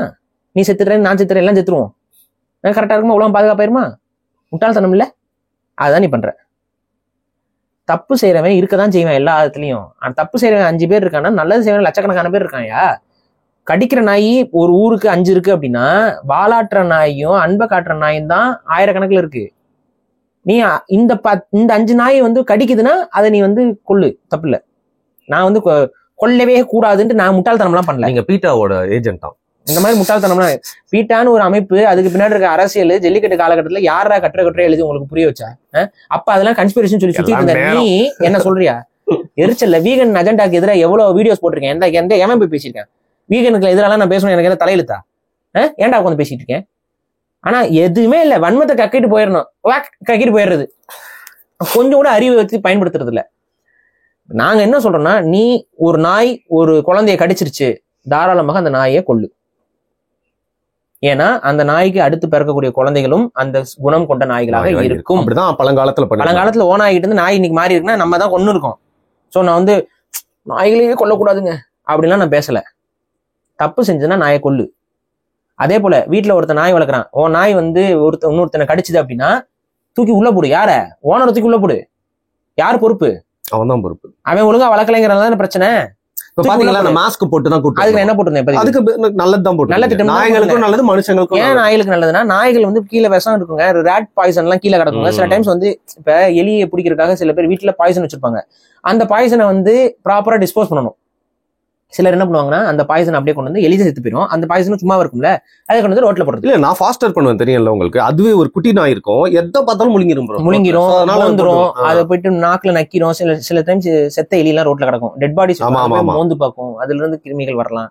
அப்ப இதுகள்ல கண்ட்ரோல் பண்றதுக்கு நாய்க்கு வாயில மாஸ்க் மாட்டி வெளியில கொண்டு வாங்கன்னு சொன்னதும், அவ்வாறு மாஸ்க் மாட்டாமல் நாய்களை வெளியில கொண்டு வந்தால் அபராதம் போடுவதும் சரியே. ஏன் நான் அதை சொல்றேன் அப்படின்னா, உங்க நாயை நீங்க வாக்கிங் கூட்டுருவீங்க, சப்போஸ் ஏதாவது ஒரு இதுல ஆக்சிடென்ட் எல்லாம் உங்க நாய் உங்க கண்ட்ரோல் விட்டுருது, சம்டைம்ஸ் நடக்கலாம். அப்படி கண்ட்ரோல் மீறி உங்க நாய் போயிட்டு ஒரு குழந்தையவோ வேற யாரையோ கடிப்பதற்கும் வாய்ப்பு இருக்கு. அதனால நீங்க வந்து மாஸ்கை கம்பல்சரி பண்ணதை நான் வரவேற்கிறேன். அது வரவேற்று தான் சொல்றேன். அது ஒரு நல்ல சரியான செயல் திட்டம், அதுல மாற்றுக்கிறது இல்லை. அதே போல வந்து ரோட்ல மலம் கழிக்கிறது பிரச்சனைனா, ஒரு கையில வெளிநாடுகள்ல இருக்கிறது போல ஒரு பேக்கும் ஸ்கூப்போட வர சொல்லிருங்க. நாய் மலம் கழித்தது என்றால் ஆட்டோமேட்டிக்கா அதை ஸ்கூப் பண்ணி எடுத்துட்டு போயிடலாம். இன்னும் சில என்னை போன்ற அறிவாளிகள் வாக்கிங் எடுப்பதற்கு முன்பாகவே நாயை மலம் கழிக்க வைத்து விடுவார்கள். வீட்லயே அதை கழிக்க வச்சுட்டு அதுக்கப்புறம் கூட்டிட்டு போறவங்களும் இருக்காங்க. ஸோ எல்லாருமே நாயை வாக்கிங் கூட்டு வருது. நாயை வாக்கிங் கூட்டு வரதுக்கு பின்னாடி நிறைய ரீசன்ஸ் இருக்கு. அதுக்கு ஒன்று எக்ஸசைஸா இருக்கிறதுக்காக கூட்டு வருவாங்க, மற்றதெல்லாம் பார்த்து பழகும். இன்னொன்னு ஸ்டிமுலேஷனுக்கு நிறைய வந்து பார்க்கும். இன்னொன்னு அந்த டாக் ஃபுட் இண்டஸ்ட்ரியில இருக்க டாக் ஃபுட்ஸ் எல்லாம் என்ன ஃபுட்டை நீங்க சாப்பிட்டீங்கன்னாலும் நாய் வந்து பெரிய சாணி மாதிரி தான் ஆகி போகும். பட் நான் சொல்ற மாதிரி என்ன ரா டயட்ல என்ன பண்ணீங்கன்னா, ஆய் ஸ்மெல்லும் அடிக்காது, ஒன்னும் அடிக்காது, ரொம்ப சின்னதால தான் போகும். ஒரே நல்லா காஞ்சிரும், பொடி பொடி ஆயிரும். அது ஒரு ப்ராப்ளமா இருக்காது. அது ஒரு பெரிய நாத்தம். அதுக்கு இயற்கையான உணவுல அந்த மாதிரி எல்லாம் இல்லை. நீங்க செயற்கையான உணவை கொடுத்து நம்ம வளர்த்துட்டு இருக்கனாலதான் அதோட ஆய் வந்து, நீங்க வந்து சில டாக் ஃபுட் எல்லாம் சாப்பிட்டுட்டு நாய் ஆய் போச்சுன்னா ஊரே நாரும். புரியுது. அப்படிலாம் நாய்களுடைய ஆய்கள் அவ்வளவு நாற்றமானதெல்லாம் இல்ல. இப்ப நீ கொடுக்குற உணவு தப்பான உணவு, அதை சாப்பிட்டு அது போறதுனால அப்படி ஆகுது, அவ்வளவு பெருசா போகுது. அதெல்லாம் கொடுக்காம நீ ரா ஃபீடை போடு. ஆய் போகும்போது நாற்றம் அடித்தாலும் வித்தின் ஒரு அரை மணி நேரத்துல அந்த ஸ்மெல்லே இருக்காது, ஆயோட அளவும் ரொம்ப கம்மியா இருக்கும். ஏன் இவ்வளவு டீட்டெயிலா சொல்றேன்னா இதான் உண்மை. ஒன்ஸ் அதோட ப்ராப்பரான டயட்டுக்கு நீங்க கொடுத்து பழகி பாருங்க, பிரச்சனை இருக்காது. நீங்க ரைஸ் எல்லாம் போட்டீங்கன்னா அது ஸ்மெல் வரதான் செய்யும், இருக்காது, ஒரு மாதிரி குளம் தான் இருக்கும், ஸ்மெல் அடிக்கும், அதனால நோய் பரவறதுக்கு வாய்ப்பு இருக்கு. இதெல்லாம் இருக்கு. இதெல்லாம் புரிந்து கொள்ளுங்கள் அப்படிங்கிறதுக்காக தான் நான் சொல்றோம். எதையுமே நம்ம ப்ராப்பரா செஞ்சோம்னா எந்த பிரச்சனையும் இல்லை. சரி, இவெல்லாம் சொல்லிட்டேன். இந்த மாதிரி கேரளால இருந்து 20 நாயை கொண்டு வந்து தமிழ்நாட்டில் விடுறான். கேரளால எல்லாம் நாய்களை அடிச்சு கொன்னாங்க. கேரளாவில் நாய்களை அடிச்சு கொன்னாங்க. இயற்கை மனிதனை அடிச்சு கொள்ளுது, கொண்டுச்சா இல்லையா? நான் சொல்றேன், பாவம் பண்ணா அதுக்கு பரிகாரம் வரும்யா. ஒரு தமிழ் ஒரு ஆன்மீகவாதி திருவண்ணாமலையில அதை சொல்லிட்டாப்ல. உடனே ஒரு பெரும் கூட்டம் அவரை போய் கடிச்சு கொதறிச்சு. ஒரு ஆன்மீகவாதிங்க, திருவண்ணாமலையில இருக்கவர், ஒரு சித்தர் போல அவர் இருப்பாரு. அவர் நல்லா படித்த குடும்பத்தை பின்புலமா கொண்டு வந்து வாழ்க்கையோட அந்த துறவு நிலையை நோக்கி நகர்ந்துட்டார். சரி. அவர் இந்த திருவண்ணாமலையில நிலச்சரிவுல உயிரிழந்த காலகட்டத்துல அவர் சொன்னாரு, சுத்தி ஆக்கிரமிப்பு நடந்து கொண்டிருக்கிறது, சிவபெருமான் தண்டிக்கிறாருன்ட்டாரு. அதுல ஒரு வார்த்தையை ஆட் பண்ணிட்டாப்ல, சில தெலுங்கு முதலாளிகள் டாப்ல. ஆமா, இப்ப ஃபுல்லா அங்க டாமினன்ஸ். உடனே அங்க இருந்த ஒருத்தனுக்கு கோவம் வந்துச்சு பாருங்க. அவனுக்கு நல்லா தெரியுது தான் ஒரு தெலுங்குன்ட்டு. இவர் ஒரு போலிச்சாமியார் அது இதுன்னு போட்டு அவரை மிரட்டுறது, உருட்டுறது, நாங்க உங்க மேல வழக்கு பதிவு பண்ண போறோம், அது பண்ண போறோம், இது பண்ண போறோம். அங்க கோயிலை சுற்றி அந்த மலையை சுற்றி இன்னைக்கு ஆக்கிரமிப்புகள் நடந்து கொண்டிருக்கிறது. அந்த மலை என்பது ஆன்மீக தலமாகத்தான் இருக்கணும், பொதுவாகத்தான் இருக்கணும், சித்தர்கள் வாழக்கூடிய இடமாகத்தான் இருக்கணும் அப்படின்னு அவர் சொல்றாப்புல. அதுக்கு போட்டு அவரை கடிக்கடின்னு கடிச்சு அவரை மக்கள் மத்தியில் அவர் காலில் விழுந்து மன்னிப்பு கேட்க வச்சு இந்த வேலையெல்லாம் பண்ணிட்டு இருந்தேன். எனக்கு அப்ப இது தெரியல, எனக்கு கொஞ்சம் லேட்டா தான் நான் பார்த்தேன். நீ எனக்கு பண்ண கூத்துக்கு நீ பண்ணியிருந்தீங்கன்னா வந்தோன்னெல்லாம் இது பண்ணிட்டு போனாங்க. திமிரு.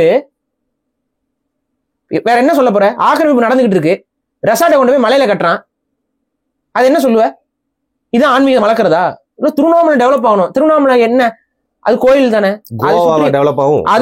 அது சுத்தி இருக்கிறது எப்படி டெவலப் ஆகணும், அது அப்படி டெவலப் ஆகும். ஒரு ஆன்மீக பூமியா அது டெவலப் ஆகட்டும். அதுக்கு அது நாங்க வா வேற இடத்து ஊருக்கு போய் படிக்க வை. உனக்கு அவ்வளவு கஷ்டமா இருந்துச்சுன்னா வெளியில இருந்தானே வந்தீங்க, இங்க இருந்து வெளியில போறோம், உனக்கு என்ன? நாங்களும் இங்க பாரம்பரியம். என்னடா நீ பாரம்பரியமா இருக்காங்க? என்ன யாரா நீ? எங்கடா பாரம்பரியமா இருக்க? பேசுறான் தமிழர்களுக்கு எதிரா. ஆந்திரால இருந்து அவ்வளவு பேருங்க நிலம் வாங்கிட்டு இருக்காங்க. யாருங்க கொண்டு வந்து வாங்க விடுறது? நிறைய கேள்விப்பட்டு. இன்னைக்கு நீங்க திருவண்ணாமலைக்கு நிறைய பசங்க, நம்ம பசங்களே போயிட்டு அங்க கோயிலுக்கு தீபம் பார்க்க போனவங்க, என்னன்னா எல்லாம் தெலுங்கர்களா இருக்காங்க, என்னன்னா அங்க அவ்வளவு தெலுங்கர்கள்னா அங்க ஆக்குபை பண்ணிட்டு இருக்காங்க மறைமுகமா. அதான் அவர் பேசுறாரு. திருவண்ணாமலை தமிழர்கள் கையில வந்து கை மாறிக்கிட்டு இருக்கு. நிலத்தெல்லாம் வாங்கி வாங்கி வாங்கி திருப்பதி எப்படிங்க போச்சு? திருப்பதி போன மாதிரி திருவண்ணாமலை போய்கிட்டு இருக்கு. அத ஒரு தமிழ் ஒரு ஆன்மீகவாதி அவர் பேசுறாப்ல. அது உடனே கடிச்சு குதறிட்டாங்க அவரை. என்ன சொன்னாரு? அந்த நீ வாழு, நீ அங்க சாமியா கூட நீ துறவரம் மேற்கொள்ளு, அதெல்லாம் பிரச்சனை இல்லை. அந்த மலையை ஆக்கிரமிப்பு செய்யாத, வணிக நோக்கத்திற்கு அந்த மலையை பயன்படுத்தாத, அந்த மலையில ரெசார்ட் கட்டாத. இது கட்டினா சிவபெருமான் நெற்றிக்கணை திறந்தது போல திறந்து காட்டி அவர் தம்மை தண்டிச்சுட்டாருன்னாரு. உடனே நீ எப்படி நீ பேசலாம்? அங்க குழந்தைகள் செத்துருச்சு, அங்க பில்டிங்ல எல்லாம் செத்துட்டாங்க, நீ எப்படி அவங்க செத்ததுல நீ கொண்டாடுறியா? நீ கொண்டாடினாரு அவரு. இயற்கை தண்டிக்கும்ங்கிறாரு. இதெல்லாம் இருக்கு, நிறைய விஷயங்கள் இருக்குது. இயற்கையை நம்ம அப்படி பண்ணக்கூடாது. இந்த நாய்க்கு இது வரேன், நீ வாட்ட எல்லா நாயும் கொள்றன்னா என்ன, எத்தனை பாவம் அது? என்ன பாவம் பண்ணுச்சு? இப்ப உனக்கு எதிராக இருக்கு, இல்ல உன் தேவைக்கு நீ பயன்படுத்துற, அது வேற. அது பழி ஆண்டவனுக்கானது. பசிக்கு நீ சாப்பிட்டு தான் ஆகணும், வேற வழி இல்லை. நான் என்ன பண்ண போற? இல்ல நாங்க சாப்பாட்டுக்காக நான் சாப்பிடணும், சாப்பிட்டுக்கோ, நோ இஷ்யூஸ். சைனால சாப்பிட்றான், நார்த் ஈஸ்ட்ல சாப்பிட்றாங்க. உனக்கு பசிக்குதுன்னா சாப்பிட்டு போ, அதை உன் விருப்பம். உனக்கு பிடிச்சுன்னா சாப்பிட்டுக்கோ, நீ எல்லாத்தையும் தானே திங்கிற, அதையும் சேர்த்து சாப்பிட்டு போ. உணவுக்காக நான் கொள்றேன், கொண்டுக்கோ. எனக்கு பிடிக்கல நான் கொள்றேன்னா விட மாட்டோம். ஏன்னா இந்த உளவில் ரொம்ப ஆபத்தானது. எனக்கு பிடிக்கல கொள்றேன்னா உனக்கு அந்த சிங்களவனுக்கு என்னடா வித்தியாசம்? எனக்கு தமிழனை பிடிக்கல, நான் தமிழனை கொள்றேன் அவன் சொன்னான், ஓகேவா? என்ன என்ன இது என்ன மனுஷனோட புத்தியா இது? இவனுக்கு பிடிக்கலையா அதனால சாவடிப்பானா? இந்த உளவியல் எல்லாம் இருந்துட்டு அலையாதீங்க. உங்க குரான்ல நாய்களுக்கு எதிராக அவர் சொல்லியிருக்காரு அப்படின்னா அவரோட மீனிங்கே வேற. அதை கொண்டு இங்க திணிக்கிறாங்க. டெசர்ட்ல ஏதோ இது பண்ணி அதெல்லாம் இல்லைங்க. நாய்களை வளர்க்குறதுன்னா நபிகள் சொல்ற ஒண்ணு, நாயை வளர்க்க கூடாதுலாம் அவர் சொல்லல. தெளிவா சொல்றது என்னன்னா நாய் சுத்தமற்றதுங்கிற. கேட் கூட கம்பேர் பண்ணோம்னா கொஞ்சம் சுத்தமற்றது தான். பெட்டா வளர்க்கறதுக்கு கேட் ஓகே. அது இல்லாம அவர் இன்னொரு விஷயத்த சொல்றாரு, பயனற்ற எந்த உயிரையும் வளர்க்காதேங்கிறாரு. இந்த பஞ்சவர்ண கிளி வளர்க்கறது, அதுக்கப்புறம் நமக்கு எக்ஸாட்டிக்கா அந்த பெட் அனிமல்ஸ் மாதிரி எதையாவது வளர்க்கறது வளர்க்க கூடாதுங்கிறாரு. அப்ப நாயை பெட்டா வளர்க்காதுங்கிறாரு. ஆனா வேட்டைக்கு பயன்படுது. அங்க இப்ப நீங்க அரபு நாடுகள்ல எல்லாம் இன்னைக்கு வரைக்கும் சலுக்கி இதெல்லாம் வச்சு வளர்த்துட்டு தான் இருக்கான். என்ன வேட்டைக்கு அவன் பயன்படுத்துறானா இல்லையா? பாத்திருக்கீங்கல்ல என்ன பண்ணிட்டான்? பாகிஸ்தான்ல எத்தனை பேர் வேட்டை நாயை பயன்படுத்திட்டு இருக்காங்க. எல்லா கல்ச்சர்லயும் ஒரு டாக் இருக்கு. அப்புறம் என்ன அதெல்லாம் இஸ்லாத்துக்கு எதிரான நாடுகளா? அப்படிலாம் கிடையாது. கிறுக்குத்தனமா பேசக்கூடாது. என்ன மீனிங்ல சொல்றாங்களோ அது அந்த மீனிங்ல எடுத்துக்கணும். நாய் தன்னுடைய இது பட்டெக்ஸை நக்கிட்டு உனையும் நக்கும், அதை அனுமதிக்க கூடாது. நான் இப்ப என் நாயில என்ன நக்குதா? நான் நக்காம தானே பாத்துக்கிட்டு இருக்கேன். ஏன்னா நக்குச்சுனாவே அது தேவை கிடையாது. அது அன்பை வெளிப்படுத்துறதுக்கு அது மற்ற நாய்களை நக்கி தான் அன்பை வெளிப்படுத்தும். ஆனா நமக்கு அது ஒத்து வராது, நக்க விடக்கூடாது. அதுக்கு பழக்கிட்டாவே போதும், நக்க தேவையில்லை. நக்க வந்தாலும் ஐ அப்படின்னா அமைதியா இருக்கும். அப்புறம் அப்படியே பக்கத்துல போயிடும். நம்ம தடவிக்க போறோம், நம்ம கை, நமக்கு 2 கை இருக்கு, அதை கரெக்டா பார்த்து போயிட வேண்டியதான். ஏன் நக்க விடுற? நீ லூசு போயிலாட்ட நான் மூஞ்சி நக்க விடுற, வாயை நக்க விடுற. அதுக்கு உனக்கு நக்கறதுக்கு முன்னாடி அது எங்க நக்குச்சுன்னு நீ பாத்துருந்தீங்கன்னா உனக்கு தெரியும். இது முட்டாள்தனம். இதை அவர் சொல்றாரு, இப்படிலாம் இப்படி பண்ணோம்னா அன்ஹைஜீனிக்கா அது பண்ணக்கூடாது அப்படிங்கிறாரு. நாய் மட்டும் இல்ல, எல்லா உயிரினங்களுடைய ரோமங்களும் மனிதனுடைய உணவு குழாய்க்குள்ள போச்சுன்னா அதுல சில பாதிப்புகள் இருக்கதான் செய்யுது. But up to an extent. அதுக்காக நாயை நான் வீட்டுல வளர்க்க மாட்டேங்கிறது அளவுலாம் இல்ல. யாரும் நாய் முடி கொஞ்சம் ஒரு படி உள்ள போட்டு யாரும் சமையல் செய்ய போறது இல்ல. 1-2 முடி உள்ள விழுந்தா ஒன்னாலே ஒண்ணும் பண்ண முடியாது. உன் வீட்டுல இருந்து நாய் உழுகுலன்னா அடுத்த வீட்டுல இருந்து நாய் உழுக போகுது. அடுத்த வீட்டுல இருந்து நாய் முடி உழுகுலன்னா வேற ஒரு நாய் முடி உழுகுனா எலி முடி உழுக போகுது. என்ன இதெல்லாம் இல்லாம இருக்க முடியாதுங்க மனிதன். நம்மளுக்கு தெரியாமலே எவ்வளவு விஷயம் இன்டேக் பண்ணிட்டு தான். நீ வாங்கி பாக்கெட்ல வாங்கி சாப்பிடுற சாப்பாடு மைக்ரோஸ்கோப்ல போட்டு பாரு. ஒரு ஹோட்டலோட கிச்சனை பார்த்தாலே முடிஞ்சிருச்சு. நீ என்ன பண்ணுவ? இதெல்லாம் பார்த்துட்டு அவ்வளவு ஒண்ணும் நீ வந்து சுத்த பத்தமா வாழ்ந்து கிளிக்கணும்னு அவசியம் நடா ராஜா. இதான் நான் சொல்லுவேன். என்னடா சுத்தம் பார்த்துட்டு அலையறீங்க? நீ ஒரு மாம்பழம் எடுத்து சாப்பிடுறியே, சாப்பிட்றதுக்கு முன்னாடி கட் பண்ணி மைக்ரோஸ்கோப்ல பாடுறா. திராட்சை நல்லா இனிப்பா இருக்கா, எடுத்து மைக்ரோஸ்கோப்ல பாடுறா. எத்தனை புழு இருக்கும் தெரியுமா? திராட்சை எடுக்கிறீங்க, பன்னீர் திராட்சை எடுக்கிறீங்க, எது எடுக்கிறீங்க, மைக்ரோஸ்கோப்ல பாருங்க. கொய்யாப்பழம் அறுக்கிறீங்க, மைக்ரோஸ்கோப்ல பாருங்க. சாப்பிடவே முடியாது ராஜா. சுவாசிக்கிற காத்து இருக்குல்ல, மைக்ரோஸ்கோப்ல போய் பாரு. உன் வயிறு இருக்குல்ல, ரொம்ப சுத்தபத்தமான ஆச்சாரமானவன். உன் வயிற்ற கொஞ்சம் இது பண்ணி, உன் வயிற்றுல இருந்து கொஞ்சம் பயில் எடுத்து அதை கொஞ்சம் மைக்ரோஸ்கோப்ல போய் பாரு. உன்னோட ஆச்சாரம் என்னன்னு அங்க தெரியும். இப்படிலாம் இந்த லூசுத்தனம் பண்ணிட்டு அலையாதீங்க. எல்லாருக்கும் நான் பொதுவா சொல்ல, சிலர் இந்த உளவியல் இருப்பவர்களுக்கு சொல்கிறேன். மதத்தின் பேராலும் தனது சாதியின் பேராலும் உணவு பழக்கத்தின் பேராலும் இந்த கிறுக்குத்தனத்தை பண்றதை நிப்பாட்டு. எல்லா உயிர்களும் உள்ளடக்கியது தான் இந்த உலகம். இன்னைக்கு நாய்கள் இனம் பெருகி இருக்குன்னா அதுக்கு காரணம் நீயும் நானும் நகரமயமாக்கி வச்சிருக்கோம். உன்னுடைய குப்பைகளை ஒழுங்கா நீ போடல. உணவு பொருட்களை உனக்கு ரீசைக்கிள் பண்றதுக்கு உன் வீட்டுல எதுவுமே கிடையாது. நீ எடுத்து கொண்டு போய் குப்பை தொட்டில போடுற. அதை சாப்பிடறதுக்கு ஒரு உயிரினம் உருவாகத்தான் செய்யும். ஒரு ஈகோ சிஸ்டம் வில் டெவலப். அதுல பாவப்பட்டு மக்கள் வந்து சிலர் உணவு போட தான் செய்வாங்க. அவன் மேல கோவப்படுற? நீ உணவு போடுறதுனாலதான் நாய் இனப்பெருக்கம் பண்ணுது, நீ உணவு போடுறதுனாலதான் நாய் இனப்பெருக்கம் பண்ணுது. இங்க இப்ப வரேன், இனப்பெருக்கம் அதிகரிப்பதற்கு காரணம் என்ன தெரியுமா? ஊழல். ஏன் அதுக்கும் சில நாய்களுடைய ஊழல். நாய்களுடைய ஊழல். அவங்களால மனுஷன் நான் சொல்ல மாட்டேன். கருத்தடை செய்யறதுக்கு காசு வாங்குறாங்க. அதுக்கு ஒரு பட்ஜெட் இருக்குது. முனிசிபாலிட்டி ஒவ்வொரு முறையும் வந்து இந்த கருத்தடை செய்வதற்கு இத்தனை நாயை நம்ம கருத்தடை பண்ணணும், இத்தனை நாயை இது பண்ணணும்னு. கருத்தடை பண்றாங்களா? ஆபரேஷன் பண்றீங்களா? ப்ராப்பரா அதை பண்றீங்களா? கொண்டு போறது, நாயை கணக்கு காட்டுறது, கொண்டு வந்து விடுறது. கொண்டு போறது, கணக்கு காட்டுறது, கொண்டு வந்து விடுறது. கொண்டு போறது, கணக்கு காட்டுறது, கொண்டு வந்து விடுறது. ஆபரேஷன் நடக்காது. இது யார் ஊழல் பண்ணிட்டு இருக்கா? நீ ஊழல் பண்ணாம இருந்தீங்கன்னா எத்தனையோ நாய்களுக்கு கருத்தடை செய்திருப்பாங்க. கருத்தடை செய்ய நாய்களோட இனப்பெருக்கம் அதிகரிக்காது, கண்ட்ரோல் ஆயிருக்கும். எதையுமே ப்ராப்பரா உணவை ப்ராப்பரா டிஸ்போஸ் பண்றது இல்ல, இதை ப்ராப்பரா எதையுமே ஒழுங்கா டிஸ்போஸ் பண்றது இல்ல. நாய்கள் இனப்பெருக்கம் அதிகரிக்க தான் செய்யும். ரோட்ல 4 பேர் நாய்க்கு சாப்பாடு போறானா, ஆமா, அவன் இனப்பெருக்கம் பண்ணலையே, அதுதான் இனப்பெருக்கம் பண்ணுது. அவன் சாப்பாடு தான் போடுறான். அவன் சொல்ல முடியாது. நீ இனப்பெருக்கத்தை கண்ட்ரோல் பண்ணா நீ போய் தடை செய்ய.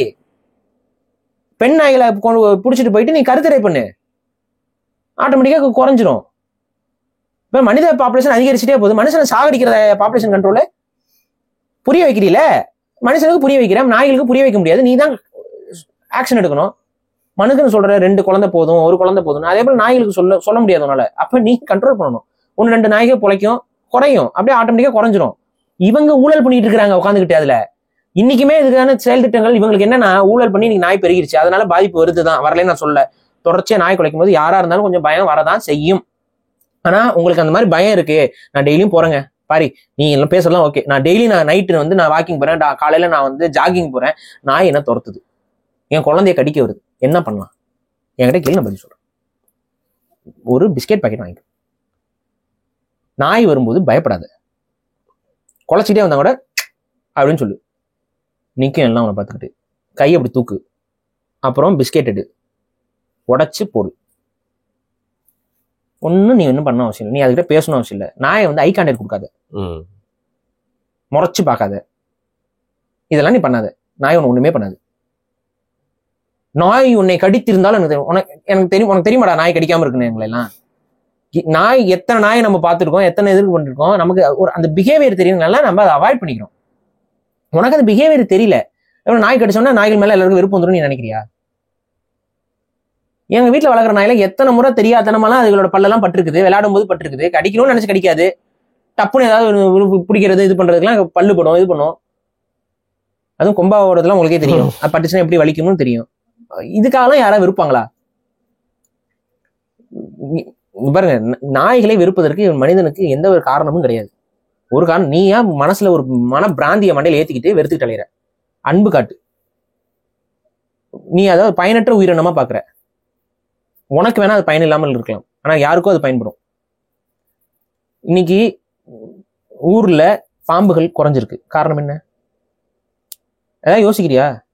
பாம்பெல்லாம் பார்த்தா நாய் கடிக்கும், விரட்டும், மற்ற விஷ ஜந்துக்கள் இதெல்லாம் அது உனக்காக போய் செத்துக்கிறது. நிறைய நாய்கள்லாம் செத்து போகும், பாம்பை கடிச்சுக்கிட்டுலாம் செத்துலாம் போகும். தெரு நாயெல்லாம் திடீர்னு செத்துலாம் பார்த்துருப்பீங்களா? நிறைய பாம்பு கடியில சாகும். உன் ஊர்ல பாம்பு இல்லாம நீ ரொம்ப சந்தோஷமா இருக்கீங்கன்னா காரணம் என்ன? பாம்பு எவ்வளவு வேகமா பெருகும் தெரியுமா? இனப்பெருக்கும். இதெல்லாம் இவங்களுக்கு ஏதாவது தெரியுதா? அதுவும் நகர்ப்புறங்கள்ல பாம்புகள்லாம் பெருகுச்சுன்னா என்ன ஆகும் தெரியுமா? பூனை நாய் இல்லைன்னா அது பெருகிற ராஜா. நீ நினைச்சுக்கிட்டு இருக்க நகர்ப்புறங்கள்ல பாம்புகள் பெருகாதுன்னு. நகர்ப்புறங்கள்ல ரொம்ப சுலபமாக பாம்புகளால் அவ்வளவு பொந்துகள் இருக்கு, அவ்வளவு பொந்து இருக்கு, அவ்வளவு ஓட்டை இருக்கு, அவ்வளவு இடுக்கு இருக்கு, அவ்வளவு டிரைனேஜ் சிஸ்டம் இருக்கு. அது நினைச்சதுன்னா இதுவைகளெல்லாம் இல்லைன்னா பாம்பு கடி வெட்டே சாவ. புறா எப்படி இப்ப பெருகிட்டு இருக்கோ அது மாதிரி. புறாலாம் வந்து ஆக்சுவலா வந்து அது இல்ல பில்டிங் கட்டிட்டோம்ல, நிறைய அபார்ட்மெண்ட்ஸ் கட்டுறதுனால அதுக்கு ரொம்ப ஒரு ஈஸியா இலகுவான ஒரு ப்ரீடிங் ஸ்பேஸ் நீங்க உருவாக்குறீங்க. ஸோ புறா பரவுது. பட் புறா பரவ கழுகு எண்ணிக்கை வந்து அதை கண்ட்ரோல் பண்ணிடும். ஒன்றும் பயப்பட தேவையில்லை. நீங்க மும்பை மாதிரியான நகரங்கள்ல வந்து இவங்க என்ன பண்றாங்கன்னா ரொம்ப ஆர்டிபிஷியலா அது அழகா இருக்குங்கிறதுக்காக இவங்க சாப்பாடு போட்டு பெருக்குறாங்க. அப்படி நம்ம பெருக்க வேண்டியதில்லை. நீங்க நார்மலா நீங்க விட்டீங்கன்னாவே அது கிடைக்கிற உணவை சாப்பிட்டுட்டு அது பாட்டு இருக்கும், கண்ட்ரோல் ஆகுறது, கண்ட்ரோல் ஆகிட்டே இருக்கும். இப்போ என்னன்னா கழுகுகளோட எண்ணிக்கை ரொம்ப குறைஞ்சிருச்சு. ஊர்களில் கழுகுகளோட எண்ணிக்கைலாம் ரொம்ப குறைஞ்சிருச்சு. அதனால இந்த புறா இந்த மாதிரியான எண்ணிக்கைலாம் அதிகரிக்குது. அது ஒன்ஸ் அந்த ஒரு பிரெடேட்டர், அந்த ஹண்டர், இந்த ஈகோசிஸ்டம் சில வெளிநாடுகள் எல்லாம் ஆல்ரெடி டெவலப் ஆயிடுச்சு. இப்போ பெரிய பெரிய ஸ்கை ஸ்கிரீப்பர்ஸ் எல்லாம் 30-40 வருஷத்துக்கு முன்னாடி கட்டின வெளிநாடுகள்ல அந்த ஈகோசிஸ்டம் வந்துருச்சு. இப்போ புறாலாம் அங்க இல்ல, குறைஞ்சிருச்சு. ஏன்னா கழுகுகளோட பாப்புலேஷன் இன்க்ரீஸ் ஆயிடுச்சு. ஸோ ஆட்டோமேட்டிக்கா அது வந்து பேலன்ஸ் ஆயிக்கும். அதான் சொல்றேன்ல, நாய் இல்லைன்னா, பூனைகள் இல்லைன்னா தெருவுகள்ல பாம்பு தொல்லை, விஷ ஜந்துக்களோட தொல்லை அதிகரித்து விடும். இதெல்லாம் உன்னால கண்ட்ரோலே பண்ண முடியாது. நீ பாம்புக்கு என்ன விஷம்? இப்ப இதெல்லாம் இப்ப நீ என்ன எல்லாரும் பாம்பு அடிச்சிருவியா? பாம்பு அடிக்கணும்னா அதுக்கு ஒரு தைரியம் இருக்கணும். பார்த்தா எல்லாம் ஒரு தெரிச்சு ஓடுவீங்க. அதுக்கு ஒரு தைரியம் இருக்கணும். அது அடிக்க போறோம்னா அடிக்கிறதுக்கு ஆள் இருப்பாங்க. இன்னைக்கெல்லாம் இருக்காங்களான்னு தெரியல. இப்ப நம்ம வீட்டுல எல்லாம் நம்ம அப்பாக்கெல்லாம் வந்து டக்குனு கையை எடுத்துக்கிறோம். நம்மளே எடுத்துட்டு போமான்னு டவுட் தான். புரியுதுங்களா? எனக்கு தான் அந்த சுச்சுவேஷன்ல வரல. எங்க அப்பா டப்புனு கம்பு எடுத்துட்டு போயிருவாப்ல. பள்ளியை பார்த்தா தான் ஓடிடுவோம், பாம்பெல்லாம் பார்த்தா இது பண்ணிடுவோம். எங்க பள்ளிக்கே ஓடுறீங்க, பாம்புக்கு போயிருவீங்க நீங்க. அது என்ன தெரியல. அந்த பள்ளி கரப்பாம்பூச்சிக்கு தாங்க நான் பயப்படுவேன். கரப்பாம்பூச்சி இல்ல, பள்ளி மட்டும் தான் பாரு.